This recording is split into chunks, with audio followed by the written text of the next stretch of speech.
Hello, everybody. Welcome to Zach Milne Talks Live. We are back on yet another Wednesday. Great to see everybody here. Thank you for joining me as we discuss all things movies, movie news related, whatever you guys want to talk about. This is really just a chance for us as a community to get together in the middle of the week, stop all the regular stuff we got coming out on the channel, and just have a good old time chatting, talking about whatever you guys want to talk about. You really get to steer the ship around here. So, whatever you want to talk about is what we're going to talk about. I see that Nathan's Random Movies is in here. What's going on, Nathan? Thanks for joining. Collector Movie Man's in here. Thank you for joining us, Collector Movie Man. It is great to see your guys' faces. If you have never been to the show before, here's how things kind of work. We are going to, majority of the time, take your live comments and questions. Whatever you want to talk about, whatever you want to get the conversation going in, you get to steer the ship in that direction. I will go through every single comment that we get in the live chat. Doesn't matter if it's a super chat, doesn't matter if it's a regular chat. Super chats aren't required. You can just pop in the chat, ask a question, leave a comment. We'll get to it. We'll talk about it. And I appreciate you being here. But before we get to the live comments and questions, what you guys are contributing, what you guys want to talk about, we like to start off the show with a predetermined topic that I have chosen as we wait for some people to get in here and fill up the chat box. So, one of the things that I saw today, and I'll be honest, this is not going to be a very serious take on this. I know there's a lot of people that are outraged about this kind of stuff. I'm not really outraged about it. I just find it kind of funny because you guys will know the Odyssey, Christopher Nolan's epic, is out in theaters right now. I had a chance to watch it last weekend. I loved the movie. I thought the movie was phenomenal. The more that I've thought about it, the more it has grown in my loving of it. You can check out my review. It's on the channel now. I also did a collab with Codis Cove. You can check that out on his channel too. We talked about the Odyssey. It's also in my collaboration playlist. You guys can check it out there as well. But I've talked a lot about the Odyssey. I love the Odyssey, really enjoying the Odyssey. But not everybody liked the Odyssey after they saw it and before they saw it. And one of those people leading the charge is Elon Musk. I don't know what else a trillionaire has to do with his time, but apparently hate on the Odyssey for casting choices is one of the things that he decided to do. Well, when you're a trillionaire and you don't like a movie, what's stopping you from making your own movie? Well, that's what Elon Musk has decided to do here. He is making, believe it or not, he is making his own Odyssey movie with the wonderful technology that everybody loves nowadays called AI. I'll read this article real quick, coming from Dark Horizons, which is where I saw this first pop up personally. And if I can just pull up my article here, where did it go? I hate when it does this to me. Why do you do this to me? Here we go. Here's my article. Covered in ads. Thanks a lot for the ads. Don't really want your ads right now. Can I get rid of that? Can I get rid of this ad? No, don't take me to the ad.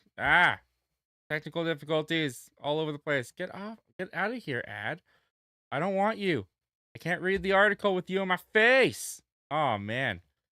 Well, that sucks. I can't. Okay, maybe I'm not going to read this article if I can't get this freaking ad out of the way. Why can't I move? Zach Milne fights with ads. Oh, come on, another one? No, get out of here. Move. At least move over. Can I move you over? Oh my goodness. Okay. No, I don't want to go to the ad. I don't want you. No one likes you. All right. How do I get this freaking ad out of my face? Can I extend it? Can I do this? Does that make it better? The ad's still. Oh my goodness. I've never had this problem with Dark Horizons. The ad is usually not right in my face like that. Okay. All right. We're making our way through. We're making our way through these ads. Let me do this. Will that work?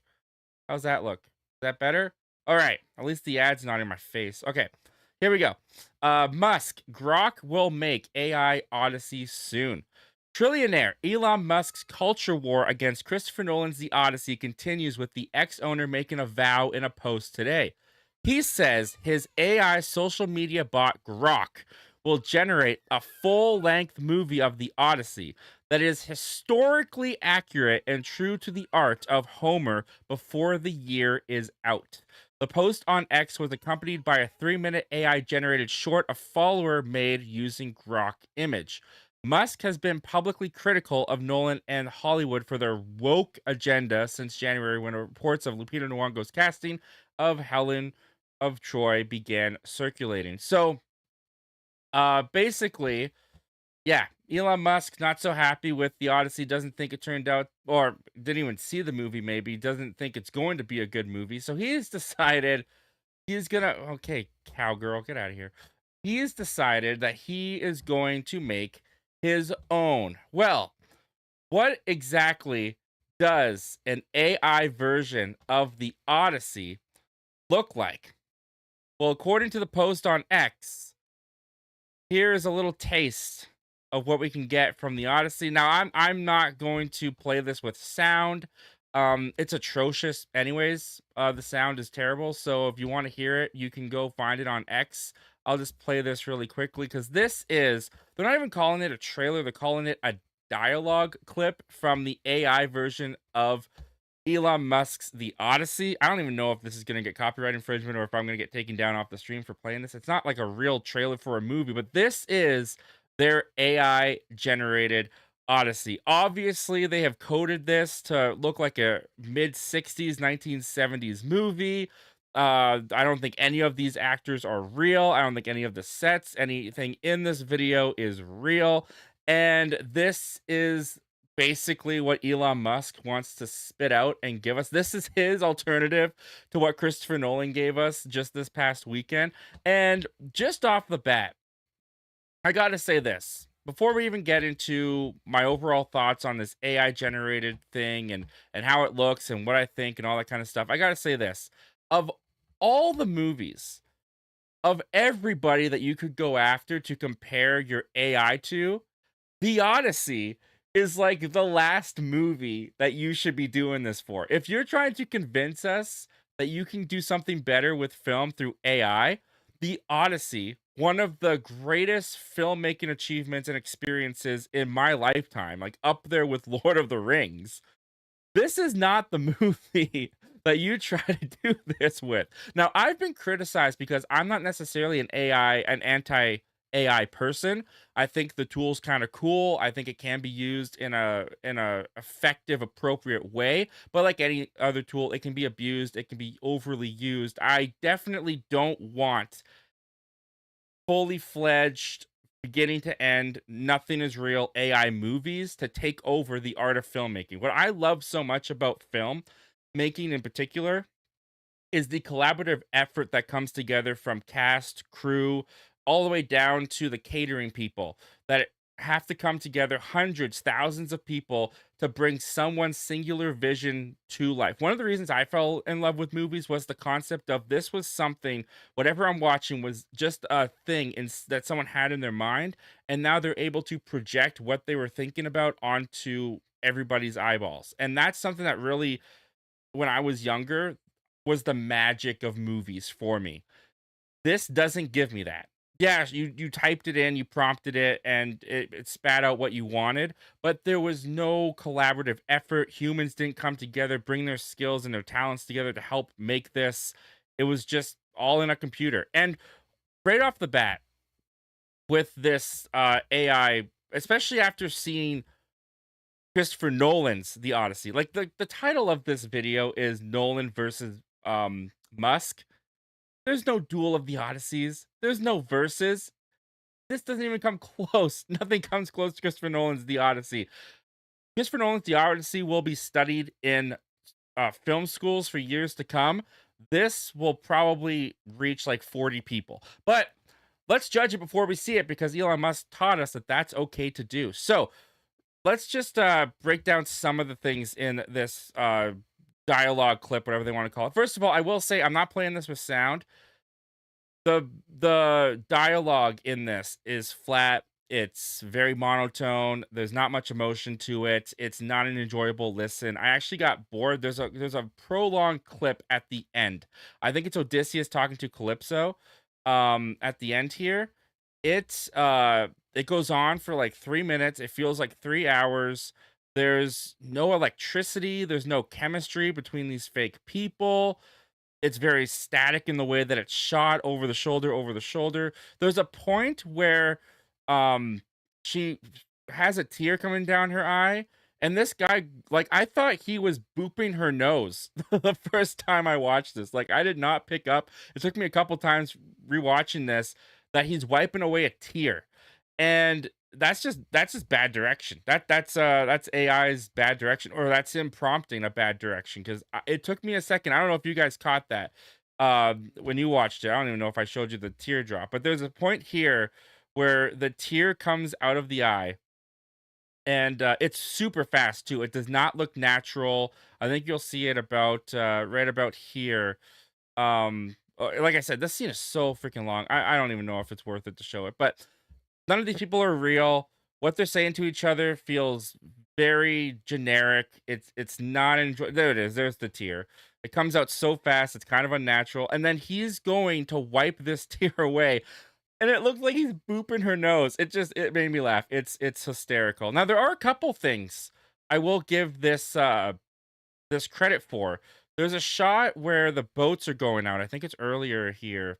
Uh, Even this shot here, showing the attack on Troy as a concept picture, as like, that looks kind of cool to me. I actually think that looks kind of good. The smoke is pretty faded in the back. It kind of looks like a matte painting as the further it goes back. But again, I'm pretty sure they tried to code this to be like a 1970s movie by the look of it and how everything's kind of gleamy.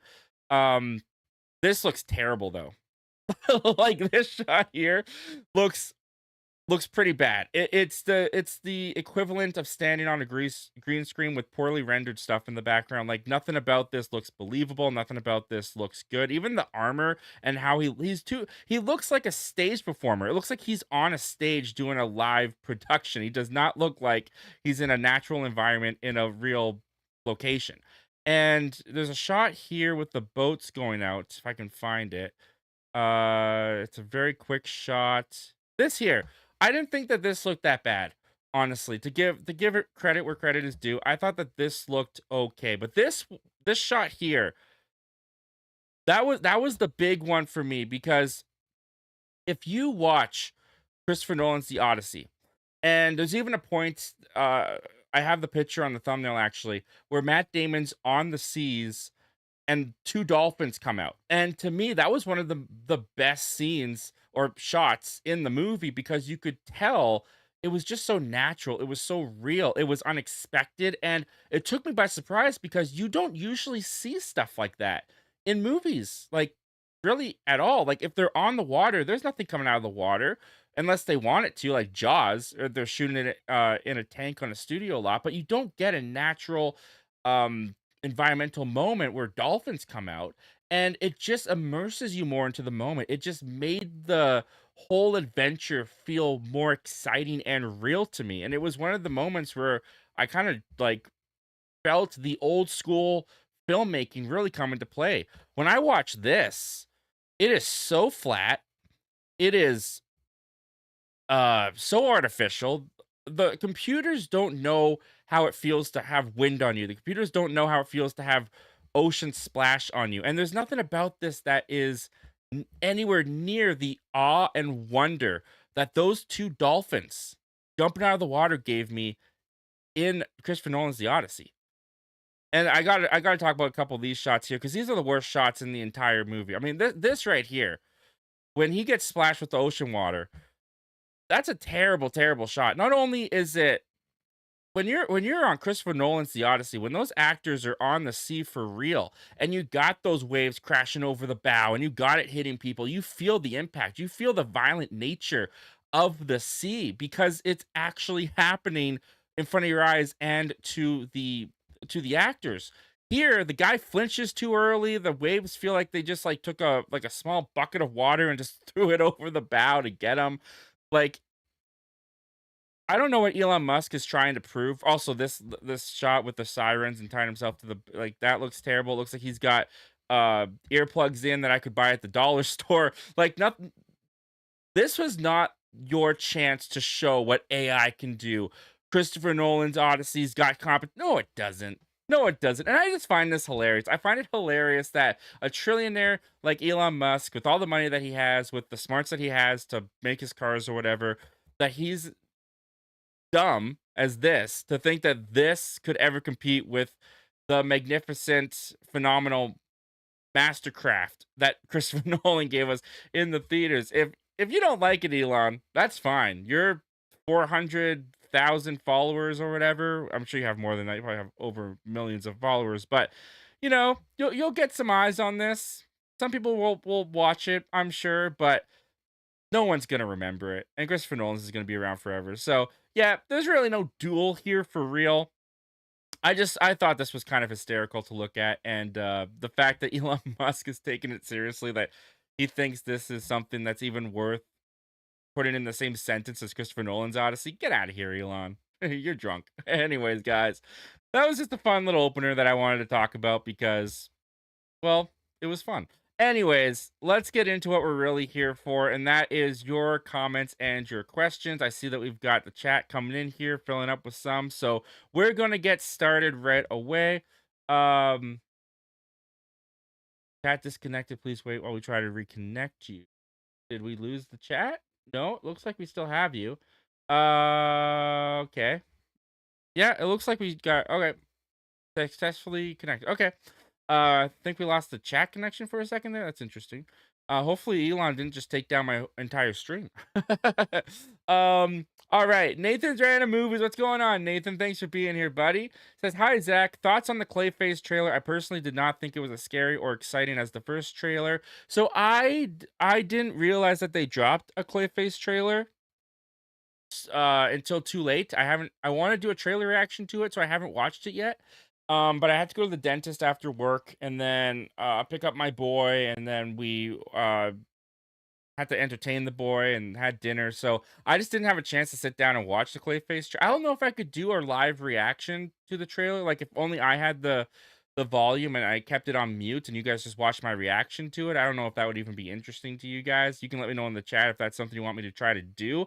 Maybe closer to the end of the stream. That way, if it gets taken down, it's not going to be a big deal. Because I don't know exactly how that works with YouTube. I've seen some people do trailer reactions live on live streams, and I've seen other people say that it will take down your live stream, and so I don't really know how it works. But I'm excited to check it out. I wanted to check it out. I still want to do a trailer reaction to it. If I don't get a trailer reaction to it done by tonight and up by tomorrow, I'm probably just gonna watch it on my own. But I've been excited for that movie, and I really liked the teaser. So we'll have to see how that goes.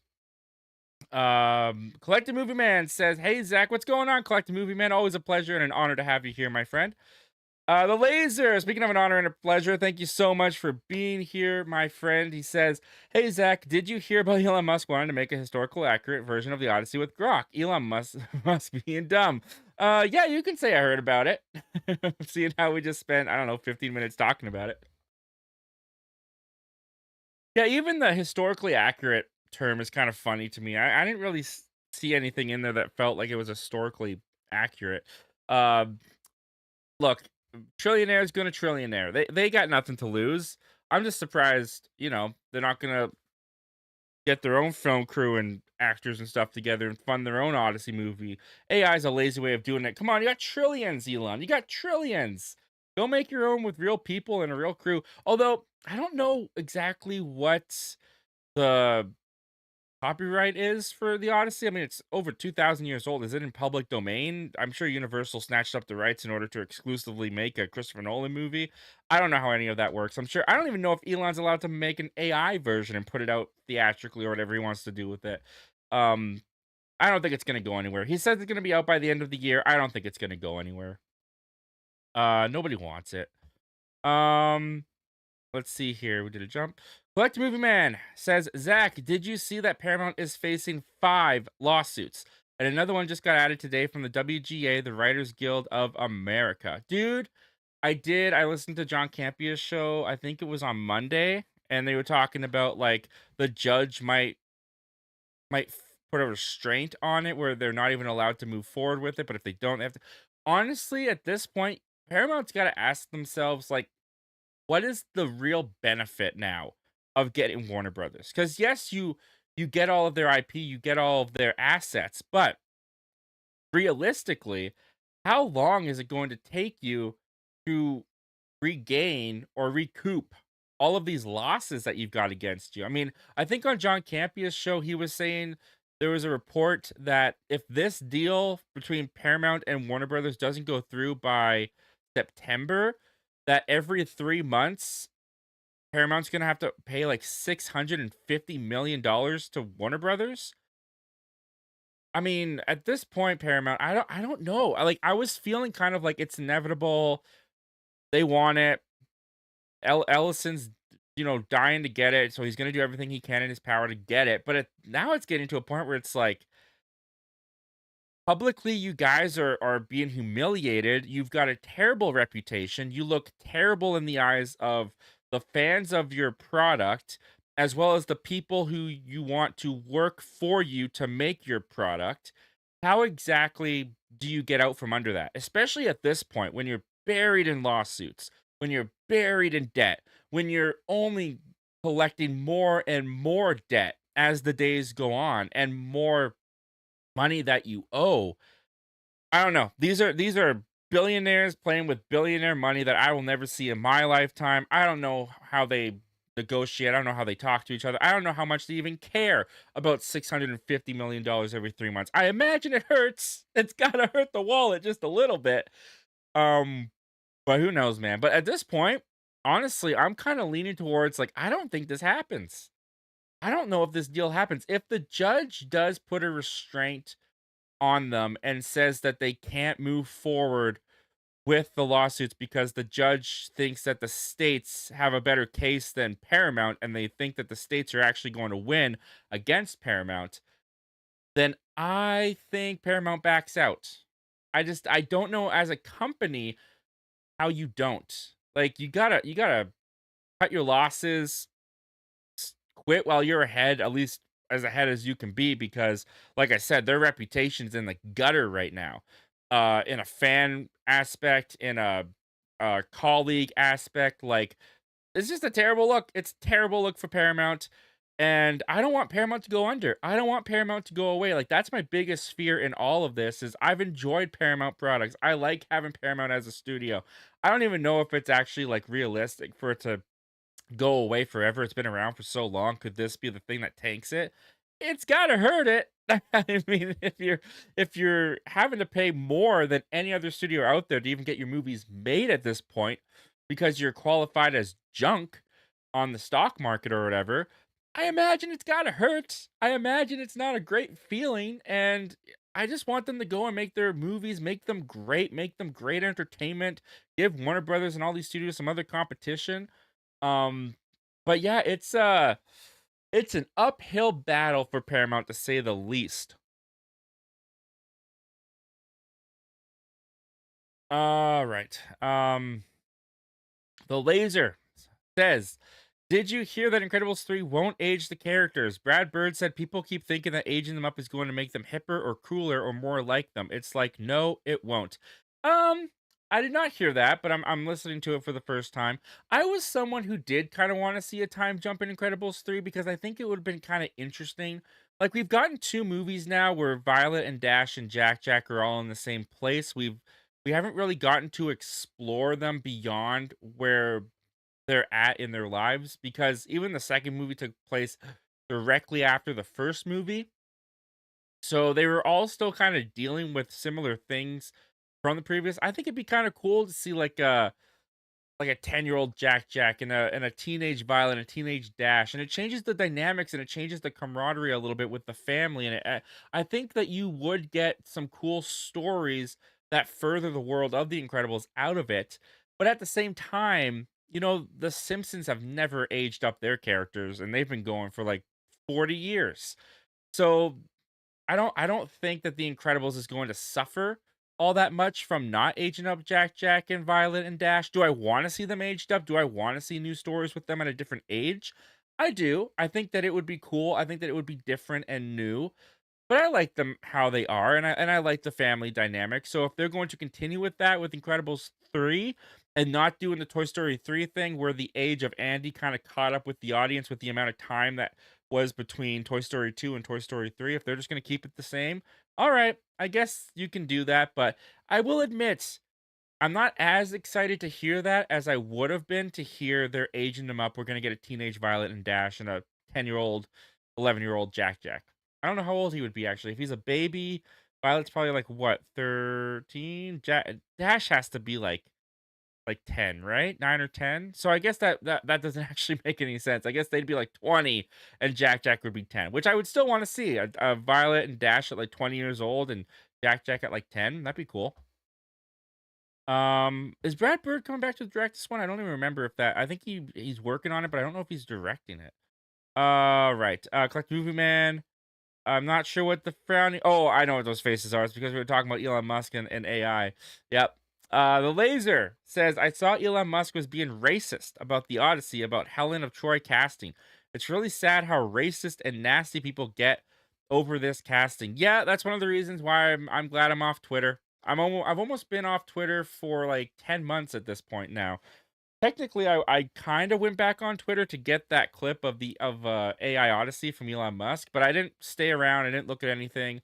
So I was a little bit in the dark of that, except for videos and when John Campea brought it up and when other people brought it up, and I'd see it occasionally on Instagram. But yeah, it's pretty. I'll tell you what is the most pathetic about it is they've got massive egg on their face now because a lot of their complaints didn't even come to fruition in the movie.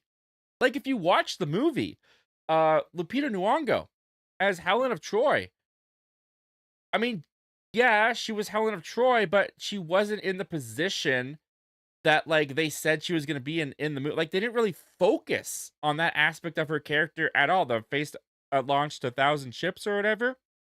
That's not even focused on in the movie, and she's in it for, like, 3 minutes.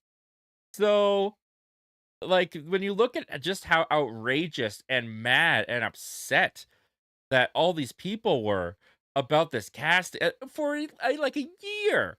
For like a year, this has been talked about and criticized and yelled about and all of this stuff. And you watch the movie and it's like, wow, they look pathetic because nothing they said was even true. Nothing they were quabbling over or fighting about or mad about even came true.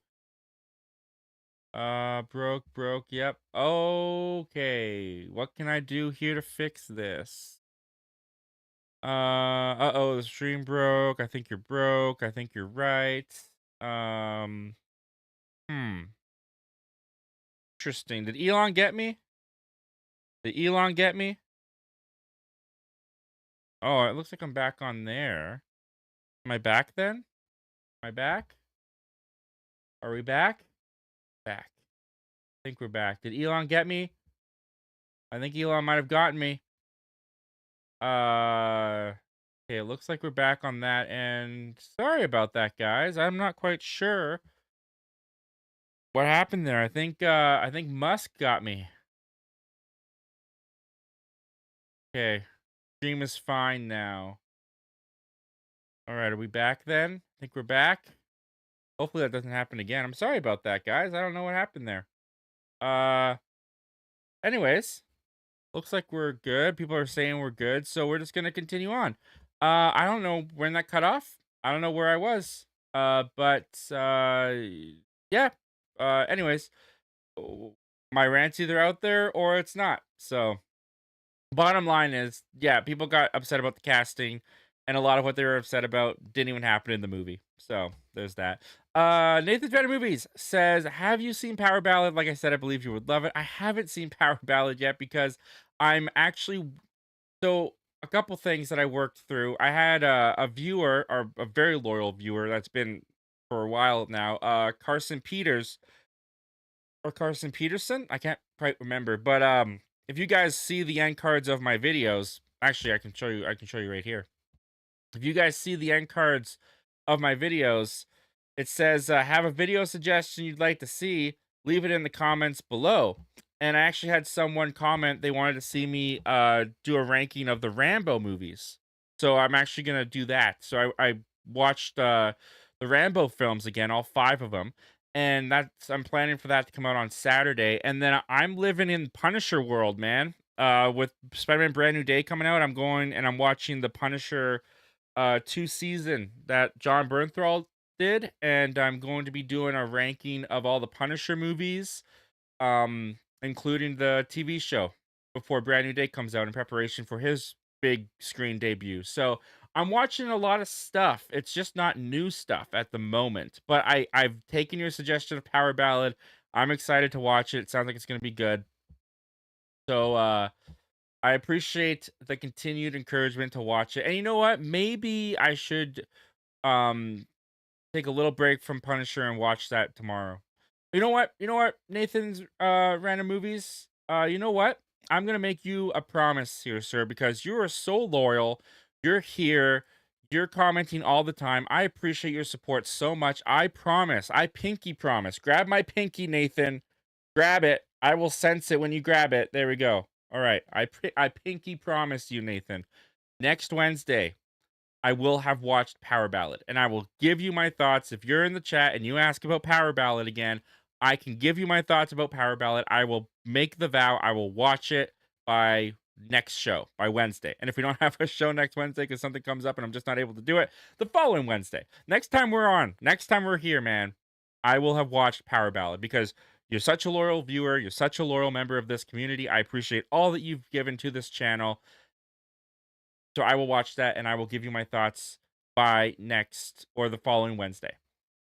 Chaotic World Entity, what's going on? Michael Entity, friend of the channel and in life. Guys, go check out Chaotic World ENT. Michael Entity over there. Great guy, great content creator. Love anytime I get to collab with him.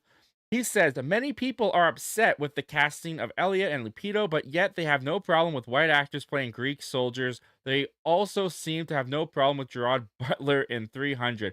Honestly, though, I have seen complaints about how no one is Greek in the movie, and they speak in normal or modern day English dialogue. Look, if you want a fully authentic Greek with subtitles, Greek actors, shot in Greek, with a time machine that went back in time 2,000 years so that they could authentically get the landscapes of what things would look like, all more power to you. I don't want to watch that movie. And the masses don't want to watch that movie. If you put out a movie, and this is nothing against like, having Greek actors or anything like that, of course not. Don't take me, the wrong way. But if you put in Greek actors, probably mostly all unknown, subtitles and made it authentic, this movie's not making 124 million opening weekend. This movie's not making 264 million worldwide. This movie's not going to do as well as it did. So, if that's what you want, if that's what you look for in your entertainment, that's awesome. More power to you. But I'm not taking any movie suggestions from you. I'm not watching anything you recommend because it doesn't sound like it would be much fun. Maybe it would be. It's all about execution. But the movie that we got is a pretty awesome one. So it's hard to complain for me. But if people have preferences, good on you. The Laser says, have you heard the theories that Steve Rogers is evil in Doomsday? Honestly, these theories are really annoying. I don't believe it. It would also overcomplicate things. I don't believe it one bit. At least not the Steve Rogers that we saw at the end of that trailer. Because if he's evil, he's not going to be able to lift Milne. Like, the whole point is to be worthy. And I don't think Milne would be tricked by a fake Captain America. I don't think that would work. And I also am kind of in agreement with you where you don't want to overstuff this movie. You're already asking the audience to buy into Robert Downey Jr. as Doom. You're already asking us to do that. And the multiverse aspect of it too. The X-Men being here, throwing in an evil Steve, it's too much. It's too much. You're throwing too much in the kitchen. It's too much. And it's not satisfying. But here's my thing with Steve's return. I'm one of the few people that I've seen online anyways that is actually hungo, I want this sounds great. Because to me, the fact that all of the rumors of this being a sequel to Endgame, incursions, all that kind of stuff, it only makes sense that Steve is here because at the end of Endgame, he messed with timelines.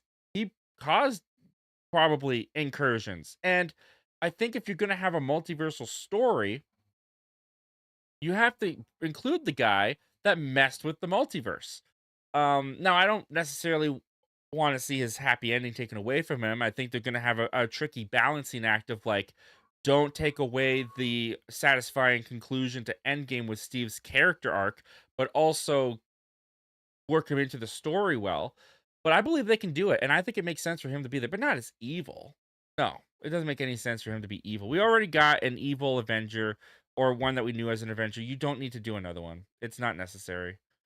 Maybe in Secret Wars, but not Doomsday. Nathan John Movie says best screenplay of the year to you. For me, it is Good Luck, Have Fun, Don't Die. My mind was blown by the script. It's probably Obsession. Be quite honest with you, it's probably Obsession. If we're going for original screenplay, that's a phenomenal screenplay. It's absolutely, I mean, if we're going with adapted screenplay, it's probably The Odyssey. It's The Odyssey or Project Hail Mary. And funny because these are my 3 favorite movies of the year, so of course they would be. But um, Obsession was a great screen. You know what? Another honorary screenplay I would throw out there is The Drama.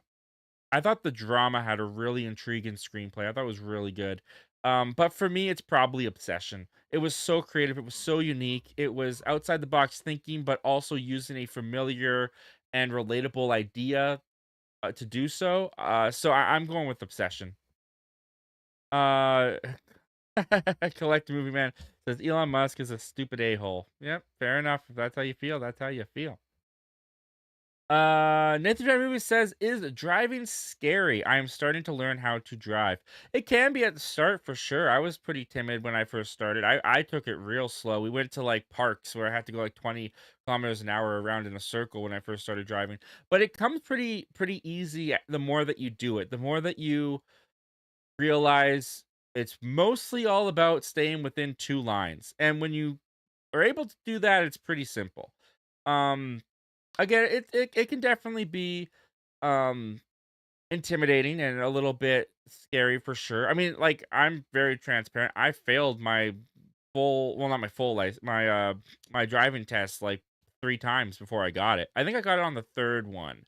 I think I got it on the third one because I'm someone who gets very anxious and stressed when it comes to tests. Like I can study, I can do all the things that I need to do to prepare for a test, but I get massive test anxiety, and that was only like amplified for me when I was doing my driving test because I thought I was just going to kill me and the lady sitting in the car with me.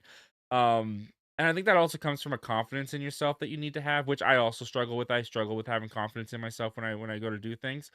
Um, but it's trial and error, it's learning from your mistakes. Yeah, I don't know who's gonna be teaching. I don't know if you're going to a driving school, like my wife did a driving school. I was taught just by family members.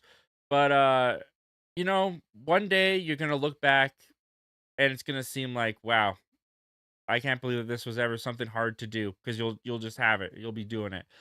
That's where I'm at now. Now I drive for my job. Now I literally drive all day long for like 8 hours a day sometimes. I drive continuously. And some of that is also memorization in my town because you have to know the rules of the road, but at a certain point it's kind of muscle memory when you go to the same places all the time. Again, I don't know what your town is like, but yeah, no, it is. It can be, but you just breathe. You stay calm, because the calmer you are, the better driver you'll be. When you're stiff, when you're stressed, when you're anxious, you're gonna be more in your head and you're not going to be as natural when you drive. But if you're calm, you take a moment to just breathe in, breathe out, inhale, exhale, and just, remember that the worst thing you can do is crash or kill someone, I guess. That's not I was gonna say the worst thing that you can do is just fail, but then you'll try again, but I guess that's not technically the worst thing. I'm sure the worst thing won't happen though. Well, this took a dive, didn't it? I feel like I was doing so well and I botched it. Anyways, dude, um, keep going, keep learning, uh, absorb all that you can. you're gonna do great. You're gonna be great, and you'll be driving on your own before you know it. Uh, the laser says, now seeing the Doomsday trailer, the cast is really growing on me. I'm sad that Spider-Man, Hulk, Doctor Strange, and more are skipping the film, but I like this cast a lot more. Honestly, man, I've been totally on board for Doomsday more or less since the start. I have felt at times like a lone person on this island because I've been so excited for Doomsday, and a lot of people that I talk to and even interact with on the YouTube space have not been excited for Doomsday. But I love the trailer. I did. I loved it. And I'm someone who I've liked not all of Phase 4, but a lot of the characters that have come from Phase 4 I do like. Like I love the Thunderbolts. I love the Fantastic Four in here. Yelena. I saw some people really crapping on Yelena. I think Yelena's grown to be a really great character. I think that as far as taking over the baton from Scarlett Johansson as Black Widow, I might like her more than Black Widow.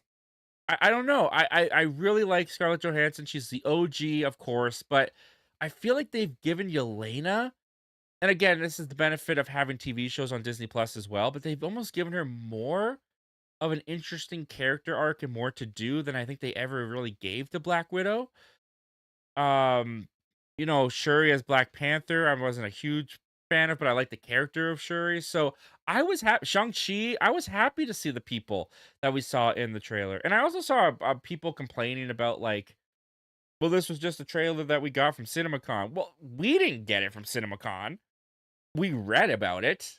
And I guess that's true because I even said in my own trailer reaction, like, it does take a little bit of the wind out of my sails, the fact that instead of being like, wow, Shang-Chi and Gambit are fighting, I'm like, oh, that's what that looks like. Oh, that's what that looks like. That's what the description meant. I did that to myself. We did that to ourselves. That's not the trailer's fault. And I think some people are blaming the trailer for something that they self-imposed on themselves, self-inflicted on themselves. Um, I thought the trailer was great, though. I thought the trailer was great, and I agree with you. I'm like, I mean, there's rumors that we're gonna get Tobey Maguire's Spider-Man in here, so that gets me excited. But Hulk, Doctor Strange not being around, I'm glad we're gonna get Spider-Man and Hulk in Spider-Man Brand New Day in just like a little over a week now. That'll be enough, I think, to satisfy me the fact that they won't be in Doomsday. But I'm super excited for Doomsday, man. I'm so excited. Um, Collective Movie Man says, yeah, the Spoiler Kings do trailer reactions every Monday and Thursday. Yeah, they do them live. So here's the thing. If I was going to do the Clayface trailer reaction here tonight live, I would have the audio in my ears, but I wouldn't have the audio playing out loud. So you guys wouldn't get to hear the trailer. You would only see me reacting and maybe talking over it. Because I would probably want to clip it out and make it its own individual trailer reaction video. If that sounds like something you guys are interested, and I don't know what happened earlier. I don't know if Elon Musk got us or if the YouTube algorithm got us, whatever. I'll do it closer to the end of the show. If you guys seem excited to see that. That way, if something does go wrong and it gets taken down, well, then the show is basically over anyways. But again, I'm not going to do that if it's going to be me sitting here watching it and you guys are bored because you can't hear what the trailer's saying. I'm not going to do that to you. But I am excited to see it. I am excited to see it. Nathan's Random Movies says, are you excited for Other Mommy? A lot of people are hyping it up like it was the scariest trailer ever, but it's Blumhouse, so it might be bad. I got to tell you something. Two things happened when I went to go see the Odyssey that does not happen very often. The first thing is they showed trailers before they dropped online, and I'm sure that I'm not the only one who got this. I'm sure everyone who went and saw the Odyssey got this, but that new Spider-Man final trailer that dropped online, that was before the Odyssey for me. Like I saw that when I went to go see that movie. So I was sitting there and a Spider-Man trailer popped up and it was showing flashbacks to Homecoming and Far From Home and stuff, and I was going, oh my gosh, is this a new trailer? And sure enough, it was a new trailer. And then they dropped the final trailer. I almost did a reaction to it, and then I realized this is the trailer I watched at the Odyssey. They're dropping this now. Another trailer was Other Mommy, which apparently they dropped just the other day online. That played before the Odyssey. And what was really cool about Other Mommy that happened in my auditorium that never happens is the trailer played. And after the trailer was over, every single person started chattering to the person next to them about what they just watched. I haven't seen that happen in a theater in forever because we always have the trailers online. When we go to see these movies, we have pretty much already seen every trailer they're going to play because we watched them on YouTube first. But seeing other mommy pop up before the Odyssey, not knowing what I was looking at, not knowing what trailer it was, and then having that moment right before the Odyssey started when because Other Mommy was the last trailer that they played. When Other Mommy ended and everybody started chattering and talking, I was like, "Oh, that's so interesting. That shows just how much intrigue and interest this trailer worked for people." Because it wasn't a single person who wasn't chattering and talking. Like right before the Odyssey started playing, everyone started chittering and chattering, and I thought it was cool. I just haven't experienced that in a theater in so long. Like since I was like a little kid, I feel like was the last time I saw a trailer play in the theater without knowing it was coming, and then having people discuss and be like, "Oh, that looks scary. That looks cool." Like that hasn't happened in a very long time. And that was one of my favorite moments of going to see I love the movie, of course. The Odyssey was the best part of going to see the Odyssey. But having that moment in the theater that is so rare for me nowadays, maybe it happens to you, maybe it happens in other places. It doesn't happen very often where I'm from. That was really cool. And also just having the trailer before it dropped online was kind of cool. I kind of like that they did that. Collective Movie Man says, "Hey Zach, you skipped my one question." Oh, I'm sorry. I don't know if that was when we went out or because I think I got all the questions. Everything's yeah. There was a moment where it said that the chat disconnected, but now it's reconnected. I think I might be having some issues with um some of the internet tonight, guys. I really apologize. I hope this isn't too bad of a stream. But you said that you asked if you got if I got a chance to check out your Odyssey review. Not yet, man. I've got a lot of Odyssey reviews still stashed up in my watch later playlist. I think yours is probably still in there. I'll check it out at the end of the show. Oh, whoops. Before I go to sleep, I'll check it out. Collect Movement says the Paramount streaming service is considered junk by some of the stockholders. Uh, I like the I like Paramount Plus for the most part. I don't go on it very often, if I'm being honest, but that's also because they just don't have great stuff on there. So I think that's why they need Warner Brothers. Um, Nathan Dread Movie says, "Was Sheep Detectives overhyped for you? I thought it was all right, but nowhere near my favorites of the year." Yeah, I think it was. I'm with you, Nathan. I think it was. Um, Especially when you have voices out there like John Campea and Robert Meyer Burnett, two voices I listen to some of the most. Um, Saying it was like their favorite movie of the year. I'm kind of with you. I thought it was cute. I liked it. It was endearing. The mystery was good. It was a good movie. But it definitely didn't make like my I made my top 10 of the year thus far, but I got to tell you, I could see it getting pushed out here pretty soon. With all the stuff we have coming up here, but I liked it. I thought it was good, but I'm kind of with you. It was a little bit overhyped for me. It didn't blow me away. The Laser says, "I hate Twitter, believe me, I do. I'm only on Twitter because of the news. That's where I find the news about Incredibles 3. Yeah, I go on Dark Horizons. They're pretty good at kind of collecting all of the movie news that's out there and put it in easy accessible kind of out what do you like a categories and stuff. So I just go on there. I just open my phone. I go to Dark Horizons. I check all stories and I look through. They don't have everything on there. Like Incredibles 3. I don't know if that just came. I didn't see that today when I was looking on Dark Horizons, but they don't have but they've got pretty much all the major ones out there. That's where I saw this Musk and AI stuff. So yeah, there's I was like you, and I'm not saying that you have to get off Twitter. I never tell anybody that they have to get off Twitter. I was just someone who started to abuse Twitter too much, and it was starting to negatively impact my day because I was filtering my thoughts with all this negativity, and that just wasn't good for me. So I needed to get off of Twitter. I'm not saying that you need to get off of Twitter, but I needed to get off of Twitter. And one of the things that took me a very long time to let go of Twitter was because I was like, well, how am I going to get the news? How am I going to know what everyone's talking about? There are ways around that. I found ways around that. There's other places to go.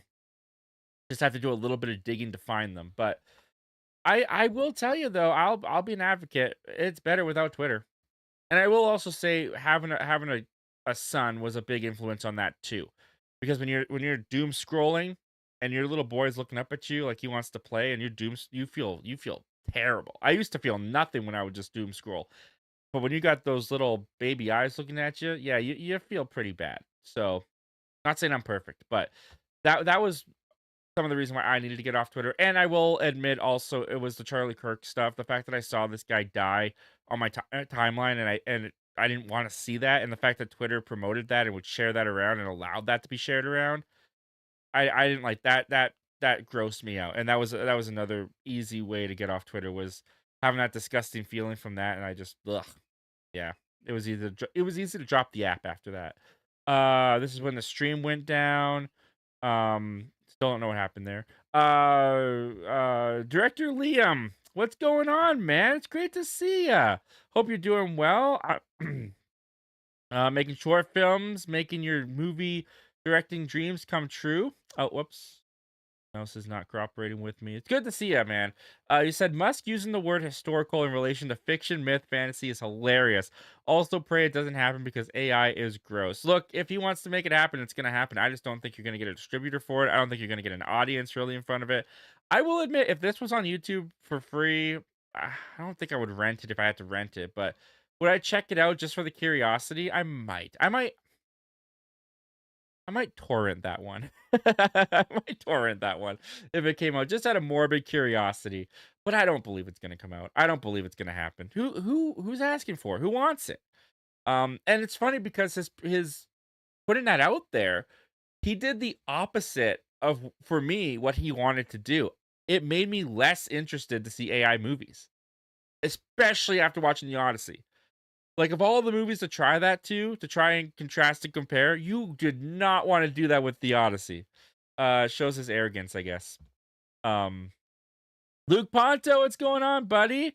Been seeing you. I've been very active with the live, shows recently, dude, so keep up the great work, my friend. I love seeing it. He says, "Zach, my guy, hope you're doing well." I'm doing alright, man. I hope you're doing well too, Luke. We gotta collab again, man. I know I'm busy, you're busy. Whenever you do the hangouts, I'm never available, and it sucks, but we're gonna get back on stream, man. We're gonna get back on. I miss you. Collect Movie Man says, Zach, I thought the Doomsday trailer was very disappointing. It did not give me chills like the Doom Part 3 trailer did. Every time I watch the Doom Part 3 trailer, I get chills. Don't get me wrong. Doom Part Three's trailer is much better than Doomsday's trailer. Much better. Um, and that sucks that you were disappointed, man. That it didn't give you. Is there a reason why you were disappointed beyond just being disappointed? Can you pinpoint what it was about it? Was it the lack of Doom? Were you expecting more? Is it because you read the description of CinemaCon and it was everything that you saw from there? Because I got to tell you, I loved the look of Doom. I didn't pick up on it during my reaction, but I loved hearing Robert Downey Jr.'s Doom voice. I think he sounds great. Loved seeing Serious Thor. I love that they were kind of putting him at the front of the trailer, kind of like he's going to be the last remaining OG Avenger that's bringing all of these new Avengers together. I think that that's kind of a cool concept. Loved seeing Ian McKellen and Charles Xavier back together. The one thing, not the one thing, but the thing that I will say I disliked the most was Mystique's look. I don't know what it was. I've been watching the original X-Men movies, so I'm familiar with how Rebecca Romijn looked in those early 2000 X-Men films. And the Mystique just even Jennifer Lawrence in First Class. Mystique looks great. The prosthetics, the makeup, the bodysuit, everything that they do looks fantastic. The face that they did for Mystique, the little glimpse that we got, I don't know, there was something about it. I was like, that doesn't look like how it used to look, and I'm not really into it. I didn't really like it. She kind of looked like a cat. I can't really put my finger on it, but the transition into Yelena was cool. I liked that. I loved seeing James Marsden's Cyclops in action in the suit. That looked fantastic. There was a lot about the trailer I liked. There was a lot about the trailer I got hyped for. And even though I saw it coming with Steve Rogers at the end with Milne, I got happy, man. What can I say? I love that Steve is back. I love seeing him again. it was a good reunion between him and Thor. And I will say, my wife, who does not participate in anything like this whatsoever, she doesn't watch shows like this. She doesn't even really watch my show like this. When I talk, it's kind of one ear out the other. She got so giddy when she saw Steve pop up. She gasped. She had no idea it was coming, and she got so giddy seeing him. And I think that kind of represents a little bit of the casual general audience. So I don't know, man. I'm sorry you were disappointed by it. I'm not gonna say I got chills, but I liked the trailer. Um, Going down my back. I'm not quite sure what that means. Collector movie, man. Ice. I hope it's not ice. That's the worst. Luponta, watched any good movies lately? As I was saying a little bit earlier, I've kind of been viewers wanted me to do a Rambo movie ranking, so I'm doing that for them. I'm gonna be doing a ranking of all 5 Rambo movies on Saturday, I think is what I'm aiming to get that video out for. And then I've been living in Punisher world for a little bit because before Brand New Day comes out, I want to finish watching Punisher season 1 and season 2. I caught up on the 3 movies that have been theatrically released, and I want to do a ranking of the Punisher movies and TV show before Brand New Day, kind of building up to John Bernthal's return and big screen debut. So I've been watching a lot of that, and I've been watching a lot of the Wiggles because now my son is into the Wiggles. So we put the Wiggles on for him, and I'm watching the Wiggles. So when I'm not watching Punisher or Rambo, I'm watching the Wiggles. That's my life right now. Uh, but I want to catch the Furious. I want to catch. I heard Stop That Train's really good. Power Ballad, which Nathan suggested, it sounds really good. Um, there's definitely a lot I need to catch up on, but yeah, I'm kind of like I think August really starts to slow down when it comes to movies connected to a IP or some kind of property that I can catch up on and do a video that connects to the new release. So I think in August I'm gonna catch up on a lot of stuff that I've missed. Um, but yeah, that's kind of what I've been watching. Fun stuff. Rambo's fun to revisit. I like revisiting that. Nathan's Better Movie says most hateable character of the year. Not the objective worst, but someone you hate. For me, it would be Rachel from the drama. She was the absolute worst friend. Yeah, she was annoying. She was terrible. Um, Character that I absolutely hated from this year. Let me pull up the movies I've been watching this year. See if anything comes to mind when I look at the list. Is there anyone I hated in when I hated in any movies this year? I'm looking at the list. No one's really sticking out to me. Of people that I hated this year. I think the most unlikable is probably Bear from Obsession, but I didn't hate him.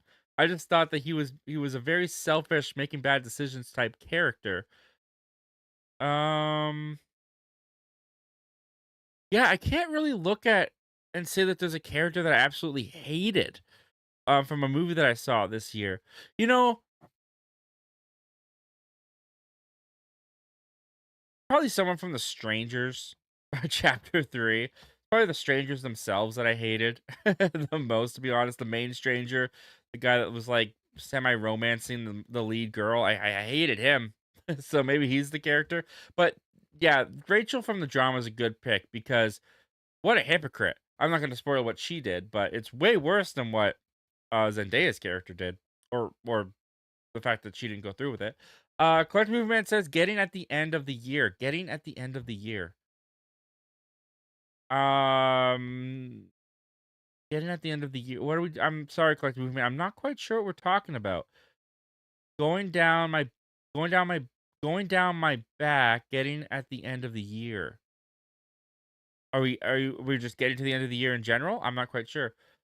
Um, Maybe it got lost in translation. Try writing that in again if you had a question there, Collective Movement. I'm sorry, I'm not quite sure what that's referring to. Collective Movement said, "Did you get your tickets because they're already sold out for the first day and day before?" Are you talking about Doomsday or Spider-Man? Because that's not what happens here. I don't know. Yeah, if I go onto my theater right now. I'm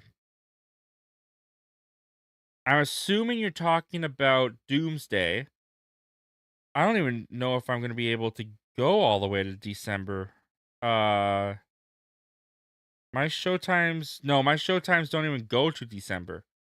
Um, so I don't have advanced tickets out right now. But if you're asking about Spider-Man, there's if I go down to Spider-Man, let's see here. Seat preview. There's still tons of seats available for Spider-Man in my arena. In fact, all there is are seats available for this show, and no one's bought a ticket for this one yet. 7:30 at night on a Thursday. Only one ticket's been bought. So I can't go to Doomsday. My theater doesn't go that far out. And so far I'm good with Spider-Man. So I'm not quite sure. I'm not quite sure. Um yeah, you said Doomsday. I was talking about the tickets already sold out for. Yeah, I can't go that far. My theater doesn't have advanced tickets that far. The Laser says, "Do you remember the hype for Avengers Endgame?" Oh yeah. I sadly didn't become an MCU fan until 2021, and I fell asleep during Endgame, but now I love the film. Dude, there's a video buried deep. Because Endgame was around when I started my channel, and there's a video I have um going to buy the Endgame tickets. And I bought the tickets, and I think I say something along the lines of, "If any of my future children are watching this, the day you were born is the second happiest day of my life because today I just bought my Endgame tickets." Dude, the first of all, the hype for you have to go before you get to the hype of Endgame, you have to go back to the hype of Infinity War. Because Infinity War was huge. Like, now it's kind of a, almost normalized idea to have as many characters in a comic book movie as you get in Infinity War, even though it hasn't been done as often since Infinity War. But Infinity War was like, people wondered how the movie wasn't gonna be a mess. Like, the biggest question on the street was, how do you have all these characters and make a cohesive movie? Like, no one really knew how it was gonna work. No one really knew, at least the people I was listening to on, like, Movie Talk and the Smos Know and all these people that I was listening to at the time, they all had the question of like, you're gonna have like 30, 40 people in this movie. Like, how are you gonna make that work? How do you do this? It was inconceivable. And I remember when it was a year before Infinity War came out, they put out a production behind the scenes video for Infinity War. And it was Tom Holland, Chris Pratt, and Robert Downey Jr. They were standing on the set of Titan, and they were talking about how it was the first day that they started Avengers. And I remember sitting there for this behind the scenes video, actually. I bet I could find it if I looked. I remember watching this behind the scenes video for this, and tearing up and welling up because I was seeing Robert Downey Jr., Tom Holland, and Chris Pratt together um for the first time. And it was like Star Lord's, and I couldn't fathom how they. Here it is. Here it is. See if I can pull this up. Um, see if I can pull it up. I couldn't fathom the idea of these characters all being together. Um, Here we go. This should work. Here we go. Oops. As we go to the end. Okay. Patience with me. Here we go. Yeah, so they did this. See if I can make it a little bit. There we go. So they did this video of production that started on Infinity War. Make sure there's no sound. I don't want to get taken out. And where is it? Right here, January 23rd, 2017, day 1. And I remember this showing up for the first time. And this alone, like transporting my mind back to when this came out, 2017, I guess this came out. Transporting my mind back to this moment. The idea of Guardians and Spider-Man and Iron Man sharing the screen together was mind-blowing. Was absolutely, like I said, it was inconceivable that they were going to do this. And it was just them standing there like this that absolutely blew everybody away, blew me away. And there's a shot. It's actually really fun to go back and watch this video and just like how fulfilling of promises were made. This shot here, they show the storyboard here of see if I can go back just a little bit more of Thor fighting alongside Rocket Raccoon. And I cried when I saw that for the first time. When I was I guess I was like 17, 18 years old in just in my last year of high school. I cried at this because this felt like my entire childhood crescendoing, really, like coming together to a culmination because I saw Iron Man when I was 9. I grew up with the MCU. I've never been without it since I was 9 years old. And going through all these stories, going through all these characters, seeing this and having the feeling of like this is going to be realized and actualized was crazy. So you cut to 2018, of course, Infinity War comes out. It blows me away, like absolutely blows me away. And it honestly, it like Marvel was always popular, the movies always did well, but Infinity War took it to another level. Infinity War is what I see like the first Avengers film was like a big moment in pulp culture history. It absolutely was. But Infinity War really captured the pulp culture. Like after Infinity War came out, everybody was talking about Infinity War, especially the ending when people dusted and died. There were kids crying in the theater. Parents didn't know what they were in for. There was shocks. There was awe. So the fact that you had this year gap of Infinity War to Endgame, and so many characters that were beloved: Spider-Man, Black Panther, uh, uh, the Guardians, Star-Lord and Drax and Mantis, and all these characters like dusted away, and you weren't sure I mean, you kind of assumed they were going to come back, but how do they come back? And there was theories all over the place. The Soul Stone was inside Steve Rogers, and there was a couple time travel theories out there as well. Some people, but not in the way that the movie did it. And so that year wait for Endgame was torturous, to say the least. Everybody saw Infinity War. Everybody talked about it. Everyone was blown away by it. And it was like Infinity War exceeded in expectations so greatly. How do you satisfyingly conclude this with Endgame? How does Endgame top this? And they did it. I mean, they walloped everybody with what they did with Endgame. Because if you were like me, and a lot of people around the time were like me, where you saw Iron Man back in 2008 as a young kid, and you grew up with this universe, and you were seemingly at the time watching it end, seeing characters Captain America and Iron Man come to their conclusions. It was a lifetime moment for us. Like it was it's hard to put into words actually how monumental it was for a lot of my especially me. Like it was a monumental moment in not just my life watching movies, but just in general. Like I met so many friends, so much of my social connections were because of the MCU. The MCU shaped so much about my life. And one of the cool things too was my dad took me to Iron Man when I was 9. I got to take my dad to Endgame. That was cool, man. That was a really cool feeling. But yeah, man, it's such a special moment. I love revisiting it. So I probably went on that way too long, but no, you definitely sparked a fond memory in me. And I think that's what everyone who was around at that time, I think that's what Doomsday is lacking for a lot of people is we want to feel that again. We want to feel that magic again. And we haven't had that since Endgame. So I don't know if Doomsday can recapture that, but yeah, man, Infinity War and Endgame, they were special. And I'm so sorry that you missed out on that time.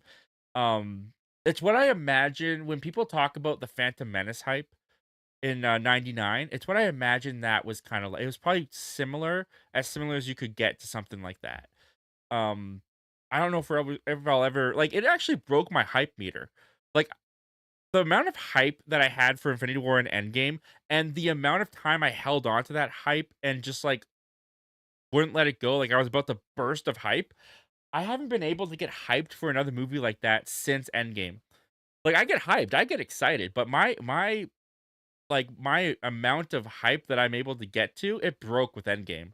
It'll never be matched. I don't think so. Maybe Secret Wars can do it, but I don't think so. Spider-Man: No Way Home came close, but even that didn't match the hype level I was at for Endgame. Collect Movie Man says they do the audio, they just do a different day, like cut away from the chat somehow. I don't know how to do that, so I wouldn't be able to do that. Collect Movie Man says I would like for you to do it. Okay, so do the trailer reaction. Okay. We'll see, man. We'll see. We're getting close to that time, I think. Collect Movie Man says there are these ladies a few seats down from me. They're like, "Oh my gosh, this trailer creeped me out. I think I need to leave now." Yeah, it was kind of out of nowhere. Like going to watch the Odyssey, it's like, okay, yeah, Spider-Man, I expect that. But other mommy was frightening, man. Other mommy, when she was under the table, I jumped. My brother laughed at me. I jumped. I was not expecting that, and I was not ready for that. The laser says, I don't have Paramount Plus anymore. From what I remember, there was barely any content. It was so laggy and was messy. It's got all the Nickelodeon shows I love, so I'll go on it from time to time. Watch Drake and Josh, iCarly, sometimes Zoe 101. Like, I'll go on it every once in a while, but I don't watch any of their new stuff. I don't watch anything that they want me to be watching. And I was very disappointed with their iCarly reboot. I could have canceled it then and there, but I didn't. Collective Movie Man said, I hate Twitter. Also, Zach, the only reason I go there is to find out my physical media news. Okay, fair enough. Fair enough. Like I said, I'm not judging. I'm not saying you need to get off of it. I'm just sharing my experience as to why I felt like I needed to get off of it, but I would never tell someone that they need to get off of it. If you enjoy Twitter, I enjoyed it for a long time. I like Twitter. I do. It's a great way to connect with people. It's a great way to be involved in so much of the movie space. It just wasn't for me anymore. And that's just me. If you love it, man, I'm not trying to convert you. I'm not trying to get you off of Twitter. Keep staying on Twitter, man. Enjoy what you got. Um, I hold no judgment. Collect Movement says I only go on Twitter and TikTok once a week. I never go on TikTok. I have a TikTok that I post my out of theater reactions on mainly. I don't even know if I have much of an audience on TikTok. I just post there because I feel like that's what I'm supposed to do as a content creator, but I never watch TikTok. The laser says I also wanted to say I'm about to hit 5,000 subscribers. My goodness, man, that's awesome. Feels crazy to me since I only make videos and I stopped doing shorts, but I plan to make but I plan to bring back streams for the first time in 2 years. Nice, man. I hope I can make it for one of your streams because you are so gracious in mine, and I appreciate that so much, dude. And that's awesome, man. 5,000 subscribers. Congratulations, dude. That's a huge accomplishment. Laser says, also, when I hit 5,000 subs, I will tell my entire YouTube channel story, which I'm excited to finally talk about. Sounds awesome, dude. I'm excited. I'm excited for you. That's a big achievement. You should be very proud. Collective Movie Man says, nope, I wouldn't give Elon Musk a moment of my time if it was on YouTube. I would just write a very crappy review and then say it's woke to him. Yeah, feed him his own medicine. That's funny. Collective Movie Man says, I just feel like this is a cash grab, and all they're just trying to do is bring in the old characters for nostalgic and to get people in the theater and everything, and bring back some of the old MCUs that are supposed to be dead. And I think if they would have not showed that Steve was coming back last year during Avatar, I might have been more excited to see Steve, and it would have been cool as a surprise. Yeah, I mean, that's fair. They did kind of blow their load with the first Steve teaser. I get that. That's fair. I would say that um I'm gonna hold back my judgment on if this is just a nostalgic fest for when I see the movie, because when they say that they had a story that they were excited about and the Russos came back for it and all this kind of stuff, I want to believe them. And that's naiveness on my part. I get that. People in Hollywood will say anything to sell their product and sell their movies. I get that. I'm naive. I'm a fool. I'm falling for it. I get it. I acknowledge it. I can't help but be excited, man. I mean, again, it kind of goes back to what I was talking about. The Russo brothers, when Winter Soldier came out, it gobsmacked everybody. Nobody was expecting the second Captain America movie to be that good. Even they weren't really expecting a comic book movie to be that good. And then as the Russos just went on in their careers in the MCU, you went Winter Soldier, then you got Civil War, then you got Infinity War, and then they capped it off with Endgame. It's just been banger after banger after banger after banger. Now, granted, they've been away for some years. Are they going to be rusty? Can they bring the skills? Can they bring the magic? I mean, Marcus and McFeely, I think only McFeely is returning to do the script. I don't think his partner is coming back. So we are losing one of the writers in the duo. Maybe it'll come out and we'll be like, "Oh, the Russos, they've been away from the MCU too long. They lost their touch. They weren't familiar with these new characters." Because that's another thing with bringing Cap back. The Russos are very comfortable with Captain America, I think, because that's where they started. Winter Soldier, Civil War. He didn't have a huge part in Infinity War, but he did have a huge part in Endgame. And I think the Russos are very comfortable with that character. And I will admit, I do think that's part of the reason why they've brought Steve back. I think the Russos are very comfortable with him. I just want to believe it. I just want to believe that they actually have something good here, that they actually have a reason for Robert Downey Jr. to be Doom, that they're going to deliver the magic that we got in Phase 3. Maybe we won't. Of course, they're looking to make a buck. Of course, they need this to be massively successful. This movie is super expensive to make, but I don't want to be cynical about it. I've decided to not be a cynic about it. I'm going to be optimistic. I'm going to be happy they're back, and I'm going to be excited to see what they do because they've never let me down in the years that they've worked in the MCU. Um, that's just me though. Uh, Collect Movie Man says, I think after Spider Man, I don't have any movies until September, and it's only going to be 2 movies and then nothing until October. Yeah, I was looking at the movie um schedule the other day. There's a couple things in August. How to Rob a Bank looks interesting. I think Dog Stars, Ridley Scott looks interesting. I've been thinking about doing all of Ridley Scott's movies, but I think Dog Stars come out the same day as Coyote versus Acme. And I wanna see Coyote versus Acme because I wanna support that movie more than Dog Stars. And then September, I mean, I'm excited for the Endgame encore. I haven't really looked too much into what comes out in September. But yeah, October, I think, is Clayface September? I can't remember now. But yeah, no, it definitely slows down a bit after Spider-Man. Like, End of Oak Street looks cool. I'm excited for End of Oak Street in August as well. But there's no Odyssey, there's no Spider-Man that comes out for the rest of the summer. Honestly, after Spider-Man, hopefully Spider-Man hits. Um, Aside from the Odyssey, the summer was kind of weak. I love Toy Story 5. I love the Odyssey. I hope I can say that I'm gonna love Spider-Man. And then we got little ones. I think End of Oak Street looks cool and all that, but Mandalorian and Grogu didn't leave a mark.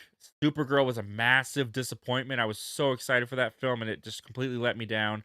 Um, I thought this was going to be a even Disclosure Day. I liked Disclosure Day. I thought it was great, but it did not leave an impact. It was not a big splash like we thought it was going to be. So yeah, I'm hoping Spider Man can end this summer on a good note because it is kind of the end of the summer movie for me. After Spider-Man, everything else is just kind of like little movies that I'm looking forward to checking out. But Spider-Man's the last big one, and I hope it makes a big pop. Um, the Laser says, "Do you think a Cars 4 could happen? I always said no because Cars 3 was not a big hit, and I don't see Pixar just making another sequel for the sake of merch. Hope they don't do that." Well, it'd be interesting because John Lasseter was the big reason the Cars franchise existed in the first place because that was his kind of child. That was I mean, he also originated Toy Story, but Cars was almost like based on like his childhood or his personal interest. And now John Lasseter is not at Pixar anymore. He's not the head of Pixar. So I don't know. Did Cars 3 come out when John Lasseter was still there? I think he was still there when Cars 3 came out. The biggest reason why they would do Cars 4 is because of the merchandise. Kids eat that stuff up. Kids eat those like, that's where the movie really makes the money is the merchandise. I'm gonna say never. They're talking about doing a Ratatouille 2. I didn't think we'd ever get a Ratatouille 2, and they're trying to get Brad Bird to do it. So, they'll do anything, um, sequel-wise, I think. So, give it enough time. Owen Wilson's still around.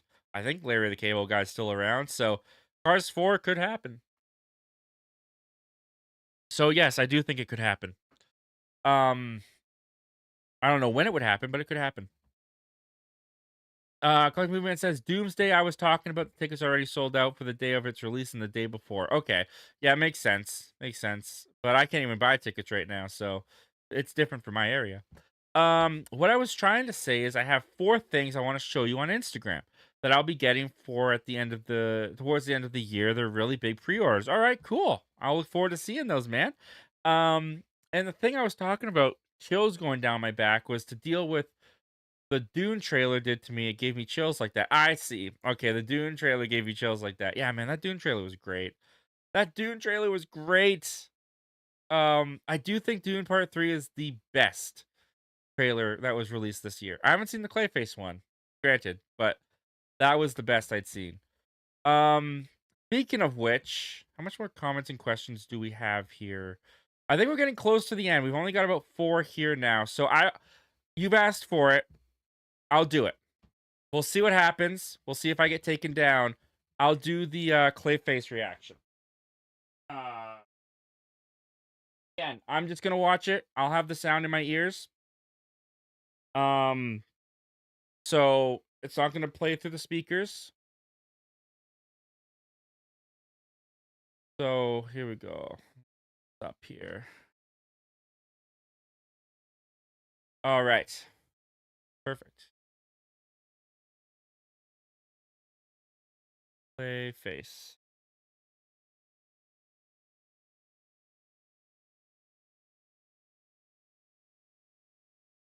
All right. Give me 1 second here. Again, if the stream goes down, at least we had a good show. Oh, what the heck's going on with that? Let me fix this real quick. Here we go. Okay, guys. Bear with me. Bear with me. All right.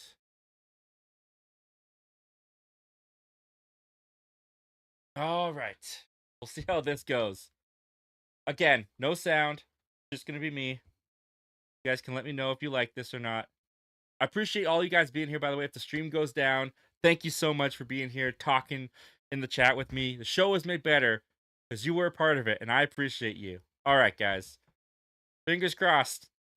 Let's watch this Clayface trailer. Oh.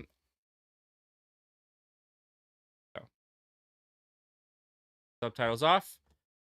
And 3, 2, 1, play.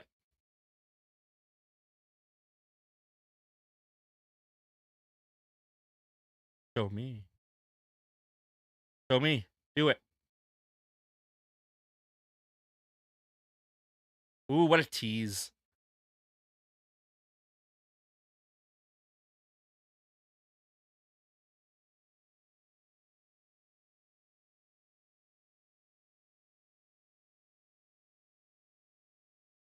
Hmm.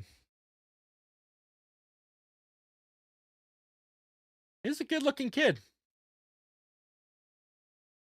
Oh.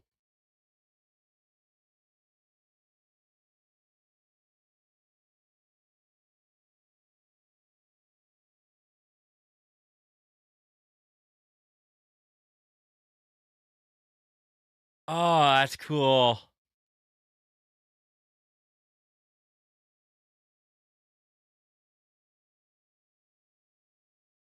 So weird. So I have to think of this guy as a villain when I watch Batman?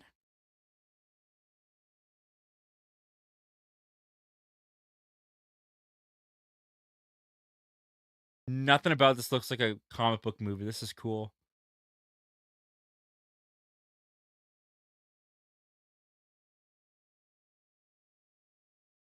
That's cool. Oh. Oh, no. No.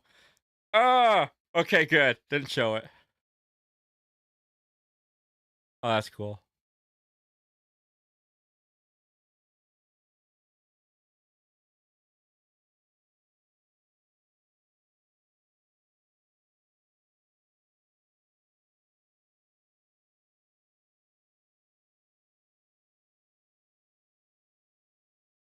Oh. Oh, wow. That looked cool.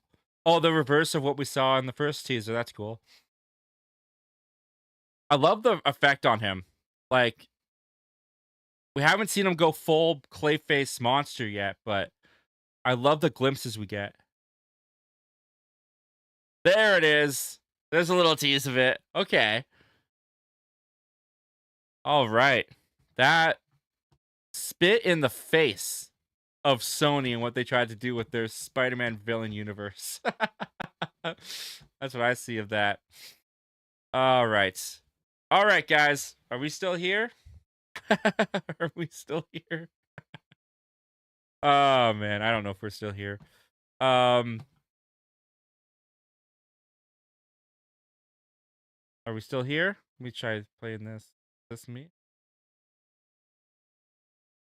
Oh, did we get taken down? Nope. Doesn't look like we got taken down. We're still here. All right. Cool. We're still here, guys. All right. So we just watched the Clayface official trailer from DC Studios. First of all, before I start talking, be sure to join me down in the comment section. Let me know what you thought of this trailer. Or where's your anticipation level for Clayface? Are you super hyped for this? Do you have questions about it? Are you cautiously optimistic? Comment down below. I'd love to hear your story. For me, I'm really excited about this. I think that this is such a really cool idea for the DC Studios to take on, doing a smaller budget kind of indie horror film within their universe. I have questions of it a little bit because part of the thing that I was looking forward to for James Gunn was he was going to be creatively leading this universe, and I thought that that would come with a more solid, solidified plan. But this is just something that Mike Flanagan brought to him and was like, "Hey, I want to make this," and he was like, "Oh, cool, greenlit," and we're just gonna put it in the DCU. When he said that he had an Elseworlds section of the DCU or the DC Studios already. So why wouldn't he just put it as an Elseworld? Why would he jam it into his plan? That gets me a little bit nervous. But as far as everything that I saw in this trailer, I'm not nervous about it based on how it looks. It does not feel like a big budgeted comic book film. And in that way, it's very refreshing to watch this and know that this is going to be within the world of Superman and Supergirl and Lanterns, but it's able to have its own unique tone and flavor and feel to it. I think the guy who is playing Clayface, I don't know his actor's name. He looks like a really good fit for the role. He looks like someone who's going to be able to get me sympathetic towards this character as he's going through this body horror transformation, horrific moment in his life. And even the effect of him, the way that his face falls like clay, it looks really great. And I love that little tease we got at the end where he's becoming the big monstrosity of Clayface.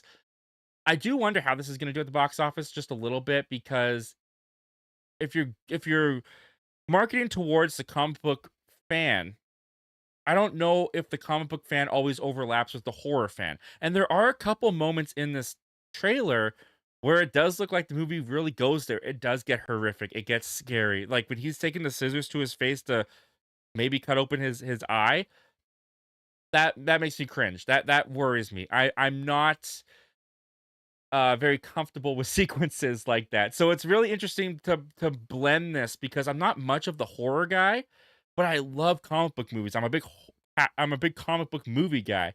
So to have a comic book movie that looks so intriguing, so cool, but have it with this like body horror stuff that I usually tend to stay away from, it's very intriguing to me. Again, just what a unique way for DC Studios to separate themselves from Marvel Studios, from anything that Marvel's done, to really cut their own path, do their own thing. I'm rooting for this movie. I think it looks great, and I can't wait to see it. What do you guys think of the Clayface trailer? Did it meet your expectations? Were you disappointed by it? Comment down below. Let me know. Also, if you want to check out some more DC content, I got some more rankings right up there. Right down there is the most recent uploaded video to the channel. As always, guys, thank you so much for watching. And don't just watch movies, talk movies. I'll see you guys next time. Take care. All right, and that is an impromptu trailer reaction video live. Sorry if that was a little bit uh what's what I'm looking for? Boring because I didn't have the audio on, but yeah, man, that was cool. That was a cool trailer. I'm looking forward to clipping that out and editing it, and I got my trailer reaction done. And if this video doesn't get taken down, if Warner Brothers doesn't snipe us, maybe we can do this a little bit more often when I miss trailers. If you guys like it, that is. The Laser says if Elon Musk bought YouTube, the world would be cooked. Yeah, hopefully he stays far away from that. Nobody wants that. The Laser says, how would you feel if Avengers Kang Dynasty was still happening and it had all the Disney Plus characters and setup? I would probably still be optimistic for it. I mean, they probably would have done more with Kang had they were if they were going to still be doing this. And honestly, like in some ways, I feel like I'd probably have more confidence in it because they would have started with a plan and they would have followed it through. And with this, you're kind of getting plan B. And that's a position that Marvel's never really been in before.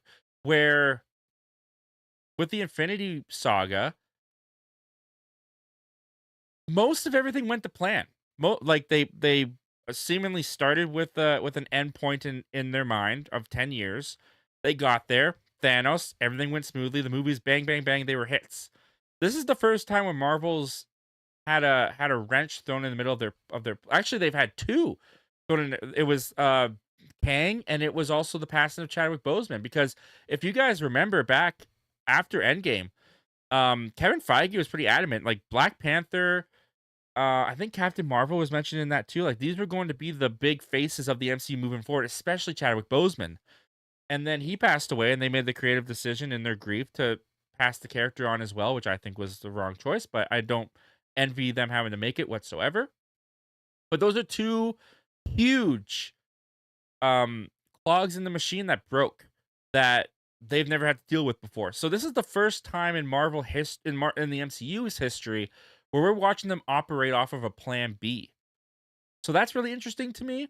Whereas with Kang Dynasty, I feel like I would have been like, okay, well, this was their plan, so I trust that they have something really great here. Whereas this, you kind of have to just hope that Plan B works out, and I'm optimistic. I'm rooting for it. I hope it does. But we'll see. All right. Oh, whoops. Here we go.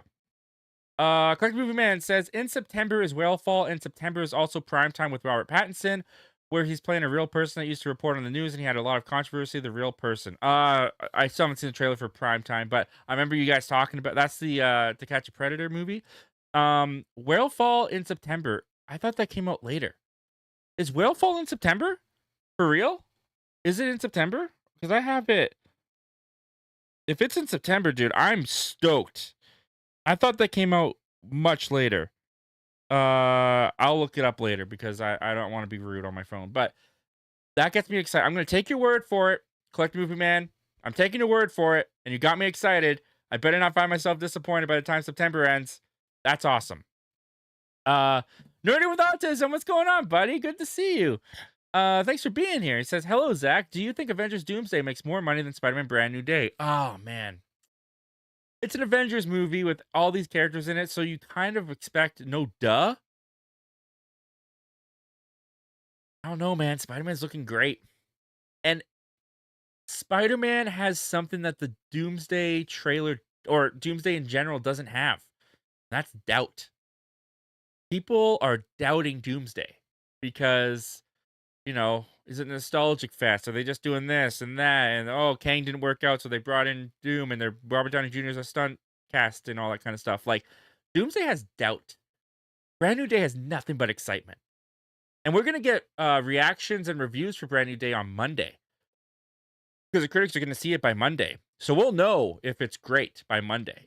And if those scores are high, if the critics love it, there's a very good chance the audiences are going to love it too. And I could see Brand New Day having a lot of repeat viewing, especially because Brand New Day comes out at the end of July, and there's like nothing fighting it in August. So all of August is it just steamrolls over August. Odyssey and Spider-Man, Zendaya and Tom Holland and John Bernthal rule the summer, because all of August is just going to be Odyssey and Spider-Man. And Spider-Man's going to get a ton of repeat viewings, I'm sure, well even into September. Doomsday, you've got to fight Dune. It's got two, and the thing is too is you're splitting the audience with that, because people are going to watch Doomsday or they're going to watch Dune, and then instead of giving repeat viewings, they're going to go watch the other one. So Doomsday does have a little bit of an uphill battle with that because they share a similar audience with another big tentpole that comes out with it on the same day. So seemingly they're going to have the same theatrical run, or Dune might even pass Doomsday and have a longer theatrical run. I think Spider-Man Brand New Day makes more. I wouldn't have said that a little while ago because it's hard to go against an Avengers movie, and there's so much about this Avengers movie. It's gotta be Avengers. Avengers Doomsday has to make more money. And the Avengers Doomsday, let's be realistic, it needs to make more money. I think Spider-Man Brand New Day is if it hits a billion or 1.5, which I think is it could easily do, it's gonna be fine. But if Avengers doesn't make a billion, which I don't think there's anyone out there who doesn't think Avengers is gonna make a billion. But if they, 1.3, 1.4, I feel like the movie almost borderlines on losing money or at least not breaking even very well, not making much of a profit. So it needs to make more than Spider-Man, but will it? That's gonna be the million-dollar question of the rest of the year. Right now, I'm gonna say Spider-Man. I'm gonna say Spider-Man right now. Let's see what happens with the reviews. Let's see what happens with the reactions. Let's see what happens with the box office. Once we get Spider-Man Brand New Day's box office tally, if it crosses $2 billion, there's a good chance Spider-Man makes more than Doomsday. Because I think Doomsday, even if it's great, 2 billion is kind of its ceiling, close to its ceiling. I don't know if it can go beyond 2 billion just with all of the doubt and uphill battle that it has. If it's not good, like if the reviews come out and it's even like 60% or 70%, if it's not like in the 90s or even in the high 80s, I do think it struggles to get to that $2 billion. Spider-Man, if it comes out and it hits the 90s, and I kind of have a feeling it's gonna hit the 90s from the critics on the Rotten Tomatoes. On the Rotten, that was a new sound. On the Rotten Tomatoes site, I think it flies to $2 billion. Oh man, that's gonna be the one to watch for. I hold the right to change my mind after we see Spider-Man's box office, but yeah, it's gonna be quite the race there. Laser says, yeah, Doomsday tickets are all sold out for me. All I can say is no thank you to that front row. Yeah, I don't think you want to be. Wow, look at Doom. I don't think you want to be doing that.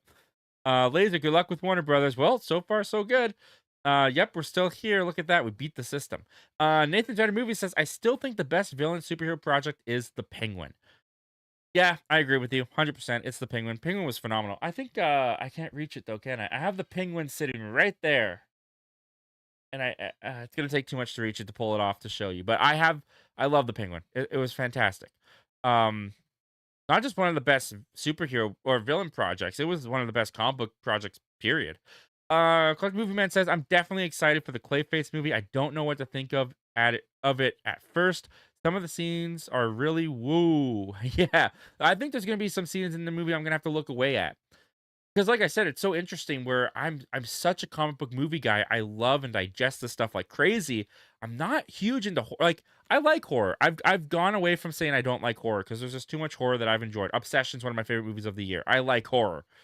It's just not what I generally gravitate towards. So to have something that I love do something that I don't necessarily love, it's an interesting meshing of the two.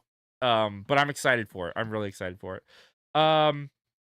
Whoops, we did a jump there. Collective Movement says, "Yeah, this is a really small budget for the movie. I know. Yeah, no, it's genius.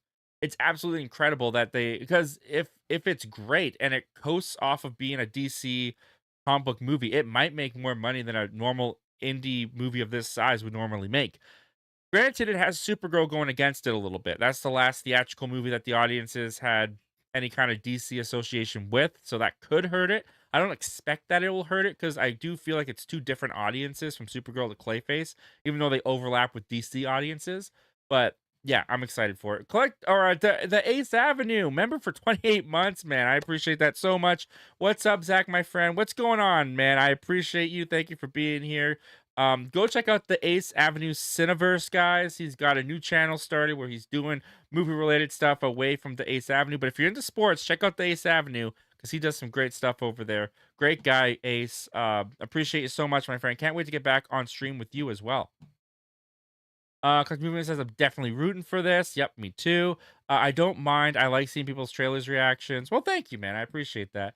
That's what it said on IMDb. Okay, that's fair. IMDb is not always reliable, but I do go there for my stuff, my knowledge too. So I don't discredit IMDb, but I am a little bit weary of IMDb. Collective Movement says, yeah, I am definitely more excited for Spider-Man than Doomsday. I gotta say, and it might be because of the CinemaCon details that I read, so I took my own wind out of my own sails by doing that, and I fully acknowledge that it's not the trailer's fault, it's what I did. I was way more hyped for the Spider-Man Brand New Day trailer than the Doomsday trailer. I just was. Spider-Man's my guy. I love Spider-Man. My favorite comic book character, my favorite superhero character, my favorite character in general, pretty much, of all time. That trailer got me, man. The aura of Spider-Man was all over that trailer. I watched that trailer so many times. All the trailers for Spider-Man Brand New Day have been phenomenal. And I really liked the Doomsday one, but it didn't get me to the like. Let's put it this way: I got up at 5 in the morning to watch the Spider-Man trailer drop. I didn't do that for Doom. I didn't know Doomsday was coming, but at the same time, I didn't get up expecting a Doomsday trailer to drop. So let's put it that way. Um, whoops, did a jump there. Collective Movement says, I know already I'm seeing Doom Part 3 first, unless the next trailer of Doomsday hooks me. That would be the only way. I think the next trailer of Doomsday is going to be better than this one because we're not going to have the CinemaCon um, coverage to hang over us for months. Hopefully, it'll be shown with the entire world as well as, like, hopefully everyone gets to see it at the same time, is what I'm saying. And it's going to be more story based. It's going to give us more of an idea of what we can expect from the story. And I think that's going to be when people get hooked. Because right now, the trailer that they released for Doomsday, the hook was or not even Robert Downey Jr.'s Doom. It was just Doom is here, the X-Men are here, and Steve is back. Like, those were the hooks that they wanted to get you with. And knew that too. In fact, I also knew that Doom was Robert Downey Jr. So I knew more than what you were trying to hook me with. So that's what this trailer was doing. The next one's got to hook you by the concept, the idea, and the story. And I think it's going to do just that. Collective Movement says, yeah, I know that Doomsday, their budget was crazy. I've heard they need to have at least over 1 billion to be profitable. I don't know if that's true, but I wouldn't doubt it. I mean, you look at who's in the movie. Robert Downey Jr. is going to be asking for a huge paycheck. Steve Rogers or Chris Evans, huge paycheck. Chris Hemsworth, a huge paycheck. Florence Pugh is getting to be a bigger name. She's probably going to ask for a bigger paycheck. David Harbour probably gets a bigger paycheck. At this point, Anthony Mackie and Sebastian Stan and Paul Rudd probably get big paychecks. I mean, you're probably paying a little bit less to like Ghost and Wyatt Russell. Pedro Pascal's probably asking for a lot. You're probably paying a lot for Vanessa Kirby at this point. Joseph Quinn, you could probably pay a little bit less. But those are still gonna really build up the budget with the amount of star power. I mean, even probably Patrick Stewart and Ian McKellen, they probably asked for a lot at this point too. So you're inflating the budget just with your cast. Then you put in the effects. Then you put in everything else that goes into it's gotta be an incredibly expensive production. So I don't know if that's true, but I also don't doubt it. Collective Movement says also Doomsday doesn't have the IMAX theaters. Dune has it for 3 weeks. Yeah, I don't think it's gonna hurt it super much, but it'll put a dent in it for sure. Collective Movement says I've been watching Ace Avenue's House of the Dragons watch videos. Hey, love to hear it, man. Good to hear creators supporting creators. Ace is great, so yeah, I love that. I love to hear that. Laser says, "Are you excited for D23 2026?" Oh yeah, I get excited for all that stuff. I think this weekend is Comic-Con, so we might get some news about Comic-Con. I might do a live stream with some of the Comic-Con release news. I don't know yet.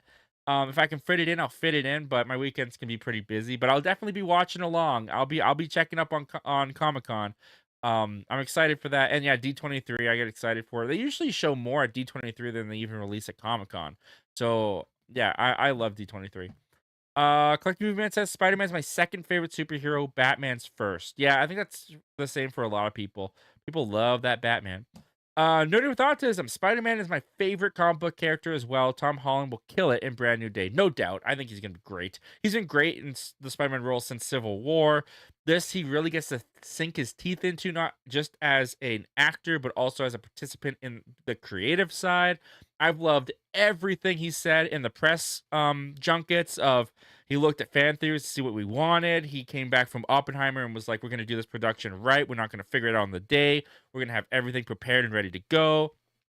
I love the featurette that him and Destin Daniel Cretton released of showing how they recreated the iconic comic book covers with the villains fighting Spider-Man. Like everything, the ninja sequences, behind the scenes of that. There's so much about it that just gets me excited. And I think Tom Holland has really grown in the role. So I'm excited to see him as an older, a little bit more maybe jaded Peter Parker. The Laser says, do you think December 18th will be life-changing for Florence Pugh's career? She stars in both Dune 3 and Avengers Doomsday. Yeah, I've been saying we got to drop Doomsday and call it Pugh's Day. This is Pugh's Day, man. Will it be life-changing? I mean, how much more life-changing can it get for Florence Pugh? It's not going to hurt. I'll say that. It's not going to hurt her career. Yeah, it's going to do pretty good for her. I don't know, like she's already a bona fide star. Like she's great. I mean, even doing something like Oppenheimer, like she's been in a lot of stuff. But yeah, I guess coming off of like Thunderbolts, which was a little bit of a disappointment at the box office, hitting these big numbers in her career, yeah, she'll probably do. And I don't think that movie she did with Andrew Garfield had much of a splash. So it's not gonna hurt. It's definitely not gonna hurt. But I love Florence Pugh. She's great. Collector Movie and says, I also asked Ace if he would like to do like a panel on the last two episodes of House of the Dragon season 3, and he said he would be interested. Awesome, man. Yeah, I love collaborating with Ace. He's great. He's so fun. So much energy in that guy. Oh my goodness, though. You see his Doomsday trailer reaction? I thought the guy was gonna fly through the roof. Just woo! Just fly right through the roof. I love Ace. He's got, I don't know where he stores it all, but buttloads of energy. If you watch his play-by-play on his sports channel, which granted I don't watch a lot because I'm not a sports person, the way he's able to keep up with what's happening in real time and explain it, oh, he's great. He's really good. Laser, I plan to live stream D23 on August 14th. My family's going to Disneyland, but I'm choosing to stay behind. Nice. Are you only staying behind from Disneyland for D23? I would have gone to Disneyland.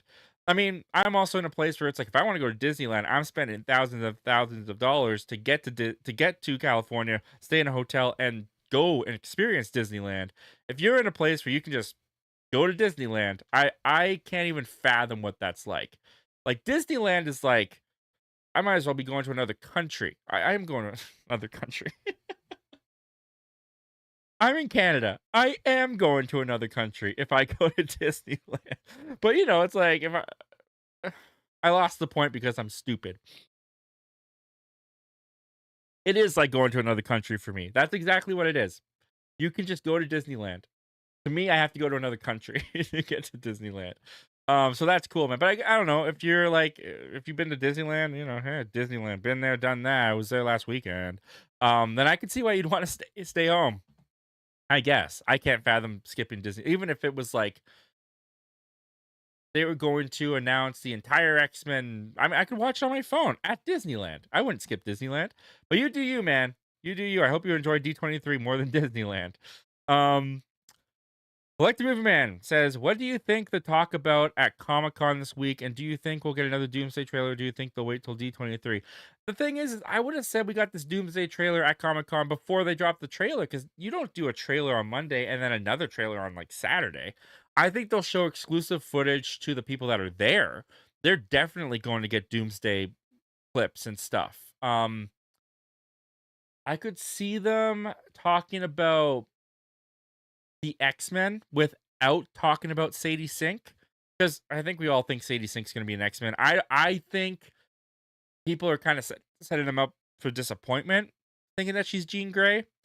Most likely, I think she's Jean Grey, but I don't want to go in expecting that, so I don't want to set myself up for disappointment in that way. But they could do an X-Men announcement and just leave out Sadie Sink, and then when she's revealed in Spider-Man Brand New Day, it's like, hey, and now we're gonna put her in X-Men too. Like you can reveal it afterwards, but you can give us some kind of X-Men casting, some kind of X-Men news. We usually get like a new timeline. Like I'm sure they'll give us like the current timeline, and then I think after Secret Wars, they might give us a new timeline with some new projects in there. I wouldn't be surprised if they finally announce a solo Star-Lord project because they said at the end of Guardians Volume 3 that Star-Lord will return. I guess that might be Secret Wars, but where is he? Why haven't we seen him? So I wonder if they're going to make a Star-Lord project and they might announce that there. I think Black Panther 3 though is a guarantee that we're going to get some kind of news about. Um they might talk a little bit about, oh, they probably wouldn't talk about Secret Wars. I think it would be cool. They won't do this, but I think it'd be cool if they talked about Secret Wars or something like that, and they had the chairs, like when they did the chair announcement, and they had the chairs and they had everybody from Doomsday come out that have been announced and come and sit in their chairs. And then after everybody sits down, they add three new chairs. And out walks Tobey Maguire, Tom Holland, and Andrew Garfield, and they sit down. Or out walks Hugh Jackman, Ryan Reynolds, and Tobey Maguire, and they sit down and confirm the rumors. And that's how they announce a new wave of characters that are going to be in the movie. I don't know. Honestly, if history has shown anything, prepare to be disappointed by Comic-Con. Because the big splash is usually D23. Comic-Con is usually stuff we already know. And then people there get exclusive looks at it. That's what I expect from Comic-Con. There's not usually a big wow that comes out of Comic-Con. Very few. Like, it's very rare that that happens. So I would expect disappointment. I think D23 is where a lot of it would be. The laser says, "Do you and Zack Attack still talk? I haven't seen him in a long time."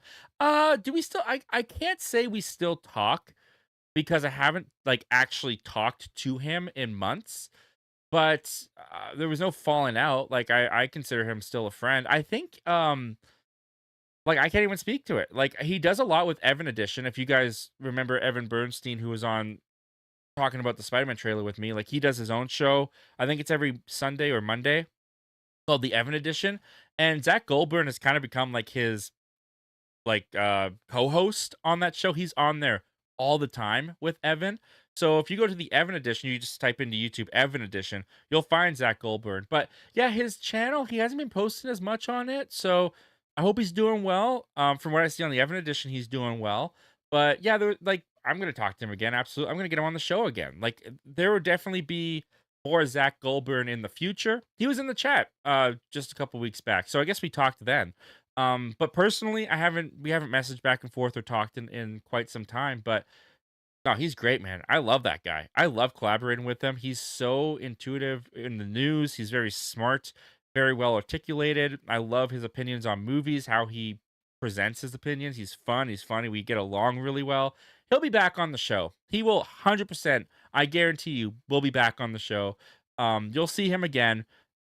But yeah, he's not also not Zack Attack anymore. He's just Zach Goldburn. So if you go to his channel, it's Zach Goldburn now. Yeah, no, he's I hope he's doing well. I hope he's doing well. Collective Movie Man says, "I've heard Tom Holland is still gonna be doing two more movies after this one, and then that will be the end of his Spider-Man." I could see that. Give us a new, well, that's the thing, is like you give us a new trilogy of Spider-Man where he's older. I think Tom Holland earns the right to walk away at that point, because at that point, you know, it's 2026. You suspect the next one we get will be like 2028 at the latest, and then he'll be out of the role by 2030. I can that's a good run. That's close. Not quite 2 decades, because 2000, I guess he would have been cast in like 2015 and Civil War came out in 2016. But that's well over a decade of quality Spider-Man work. So we got tons of for Tom Holland Spider-Man to come if that's the case. So I'm not worried about that at all. That sounds great. The Laser says, "When did you start watching John Campea?" I started watching him in 2020. Yeah, so I started watching John Campea back on Movie Talk. So the way I kind of got into all of this was actually Jeremy Johns. Jeremy Johns was the first movie reviewer I ever watched. Funny enough, my family and I watched Grown Ups 2, and my family loved it, and I thought it was terrible. And my family never talked about movies in the way that I wanted to communicate and talk about movies. And I can't remember exactly how, but I remember, I'll never forget it. I saw Jeremy Johns' thumbnail about Grown Ups 2 movie review. I didn't even really know what that meant, but I clicked on it, And it was just Jeremy Jahns roasting and tearing apart Grown Ups too, and he was saying so much about what I was feeling. And I had no idea that people outside of how I wanted to talk about movies talked about movies in this way. So I started digesting Jeremy Jahns, and this was around when did Grown Ups 2 come out? This must have been 2011, something like that, 2010 maybe. Whenever Grown Ups 2 came out, I don't remember when Grown Ups 2 came out. Maybe that was a little, maybe it was 2013. Was Grown Ups 2 2013? I don't know. Someone can tell me down below in the comments. Um, but from Jeremy Jahns, I found Chris Stuckman.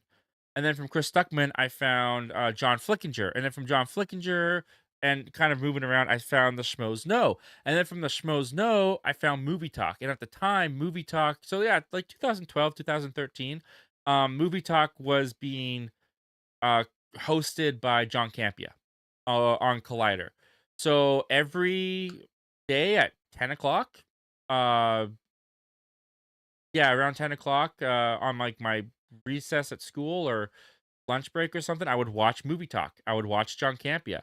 And then eventually, of course, that spun out to other things. And now he's doing the John Campea show, which I've basically been watching since he left Movie Talk. So I guess that would have been like maybe 2018, 2017, I think maybe is when he started. So when the John Campea show he did solo, I think it was 2017, 2018 when he started doing it solo on his channel. That's how long I've been watching that iteration of John Campea. But I've been watching John Campea basically since 2012, 2013. Because I remember when they did, it had to have been 2012. Because I remember when they did, um, no, it would have to be 2013. Because I remember when they did Age of Ultron, and that was 2014. So I think 2013 is right. Anyways, that was too long of a answer, but I appreciate the question. Um, Collective Movie Man says, I'd rather go to California than watch D23. There's so much in California I want to see. Same, man. Same. That's like a whole country away from me. The Laser says, I can go to Disneyland 2 more times in August and then my pass expires and I will go back in a few years. But I love the time I had there. That's cool, man. That's really cool. I've only ever been there once. Back in 2015. 2014, 2015. Because I remember I saw a preview for Ant-Man at Disneyland in California Adventureland. It was like this anthill that they created onto this IMAX screen, and they were like 4D seats, and it was like when the ants were out, it felt like ants were on you. I hated it. But yeah, I went in 2015, so it's probably changed a lot since I was there last. I had a lot of fun. I love that place. Collective Movie Man says, I wonder if Star Wars is gonna be a Comic-Con. I want some updates on stuff. I don't think they will be, and I don't even know if they would have. I don't even know if I could be excited for it, to be honest. They don't usually go to Comic-Con and stuff like that because they have their Star Wars Day. They have their Star Wars celebration. That's where they do their stuff. The Laser says, do you think D23 with Lucasfilm, they need to focus more on Star Wars movies? I bet they might talk about New Jedi Order. Yes, yes, yes, yes, and yes. Get back to the movies. Stop with the Disney Plus shows, or at least slow down with them. Star Wars should be a theatrical property, should be a theatrical experience, and they need to heavily push Starfighter. They need to put all the eggs in the basket of Starfighter because that movie needs to succeed. That needs to work and get the audience back. Um, People would lose their minds. Yeah, if Toby and Andrew or if Hugh Jackman and Ryan came out, yeah, I believe they would. The Laser says UC Moana 2026 is looking to not cross 300 million by the end of its theatrical run. Comparison: Moana 2016 made 680 million, and Moana 2 was over 1 billion. Yeah, they made it too soon. They made it too soon, and the marketing was terrible for it. It looked bad. And this is coming from someone who's alone on their island, maybe hanging out with Maui. I liked the new Moana. It won me over. I got into the music. I liked the new Moana that they cast. I felt the charm. I liked it. I didn't see what everyone else was talking about, where it's like, oh, it looks so fake. Why didn't they shoot on real locations? Yeah, there's some stuff, but for the most part, I didn't feel like it wasn't believable or felt fake to me. Um, yeah, there's always a movie. There's at least one a year that everybody's on the opposite end of where I'm at, and for me, Moana was not that bad. It won me over. I liked it. Would I watch it over the original? No, no, I would not. But I'd watch it over Moana 2 again. I did not like Moana 2. So there you go. But yeah, it doesn't surprise me it's not really gonna make the money because it just it came out too soon. People aren't really interested. I get it. And the marketing was bad. Collect Movie Man says, I really like Robert Burnett. You really like Robert Burnett? I'm guessing you're talking about I really like Robert Meyer Burnett from the John Campea show. I really like him too. Sometimes I like when he speaks more than I like when John speaks. The Laser says, I just remember Star Wars has Ahsoka season 2, Dave Filoni obsession. Yep. And Darth Maul show and Star Wars Visions, which was never interesting to me. Yeah, I never watched it either. Ahsoka season 2, I'm not excited for, but it has my interest more than the first season does because they're shooting on real locations and Hayden and Obi-Wan Kenobi. Hayden and Hugh McGregor are said to be back and doing some Clone Wars flashbacks and stuff. So I'm a sucker for that. I love Hayden Christensen and Ewan McGregor in Revenge of the Sith specifically as Obi-Wan and Anakin. So that's gonna get me to watch it. I want to see those guys. And there's even rumors that Natalie Portman will be back in flashbacks. I don't know how true that is. I don't know if she touched the franchise with a 10-foot pole, but I'm excited. Collect Movement says, I'm gonna get going, Zach. It's almost 12 a.m. Dude, I appreciate you so much for being here for as long as you did. You contributed so much to the chat. You bring so much fun conversations. Thank you so much, Collect Movement Man. The show was made better because you were a part of it, my friend, and I appreciate you, dude. Have a good night. Have a great sleep. And the Laser says, Obsession has officially made 430 million. In comparison, it made more than Moana, Supergirl, and Mandalorian, which still is crazy to me. Who would have seen that coming? Who would have seen that coming? And you know what? A movie that could not have deserved it more. 100% earned. So happy to see that it got that because it 100% deserves it. So yeah, that's pretty crazy. That guy, Curry Baker, he's never gonna have to work again. He's never gonna have to work again. Collective Movement says the main reason I'm excited for Self guy is because one of the main actors from Game of Thrones is taking over the role of the actor who died. Oh, okay. Cool. I'm not familiar with Game of Thrones, so I'm not sure who that is, but nice, man. I'm excited for you. And finally, it looks like the Laser says, I'm a head out now. I had a great time. I have a 16-hour road trip tomorrow and Friday. Dude, get some rest. Thank you so much for hanging out with us. Thank you so much for contributing to the chat and making the show better because you were a part of it, my friend. I appreciate you. Have a good night. Have a safe and fun trip. And with that, guys, we have reached the end of our comments and questions. So that's going to wrap up this episode of Zach Milne Talks Live. Appreciate all you guys for being here. So much fun conversations. Couple housekeeping things for what's coming up on the channel. On Saturday, we'll have a ranking of all 5 Rambo films. On Monday, I'm planning to get out a ranking of the Punisher movies as well as the TV show. Probably no movie or probably no theater reaction this Friday, and probably not going to make it out to the theater this weekend, so no new movie reviews. But next week, you better believe I'm going to be there at Spider-Man Brand New Day. But hopefully, we have another show before that happens next Wednesday. As always, guys, thank you so much for watching. And don't just watch movies, talk movies. I'll see you guys next time. Take care.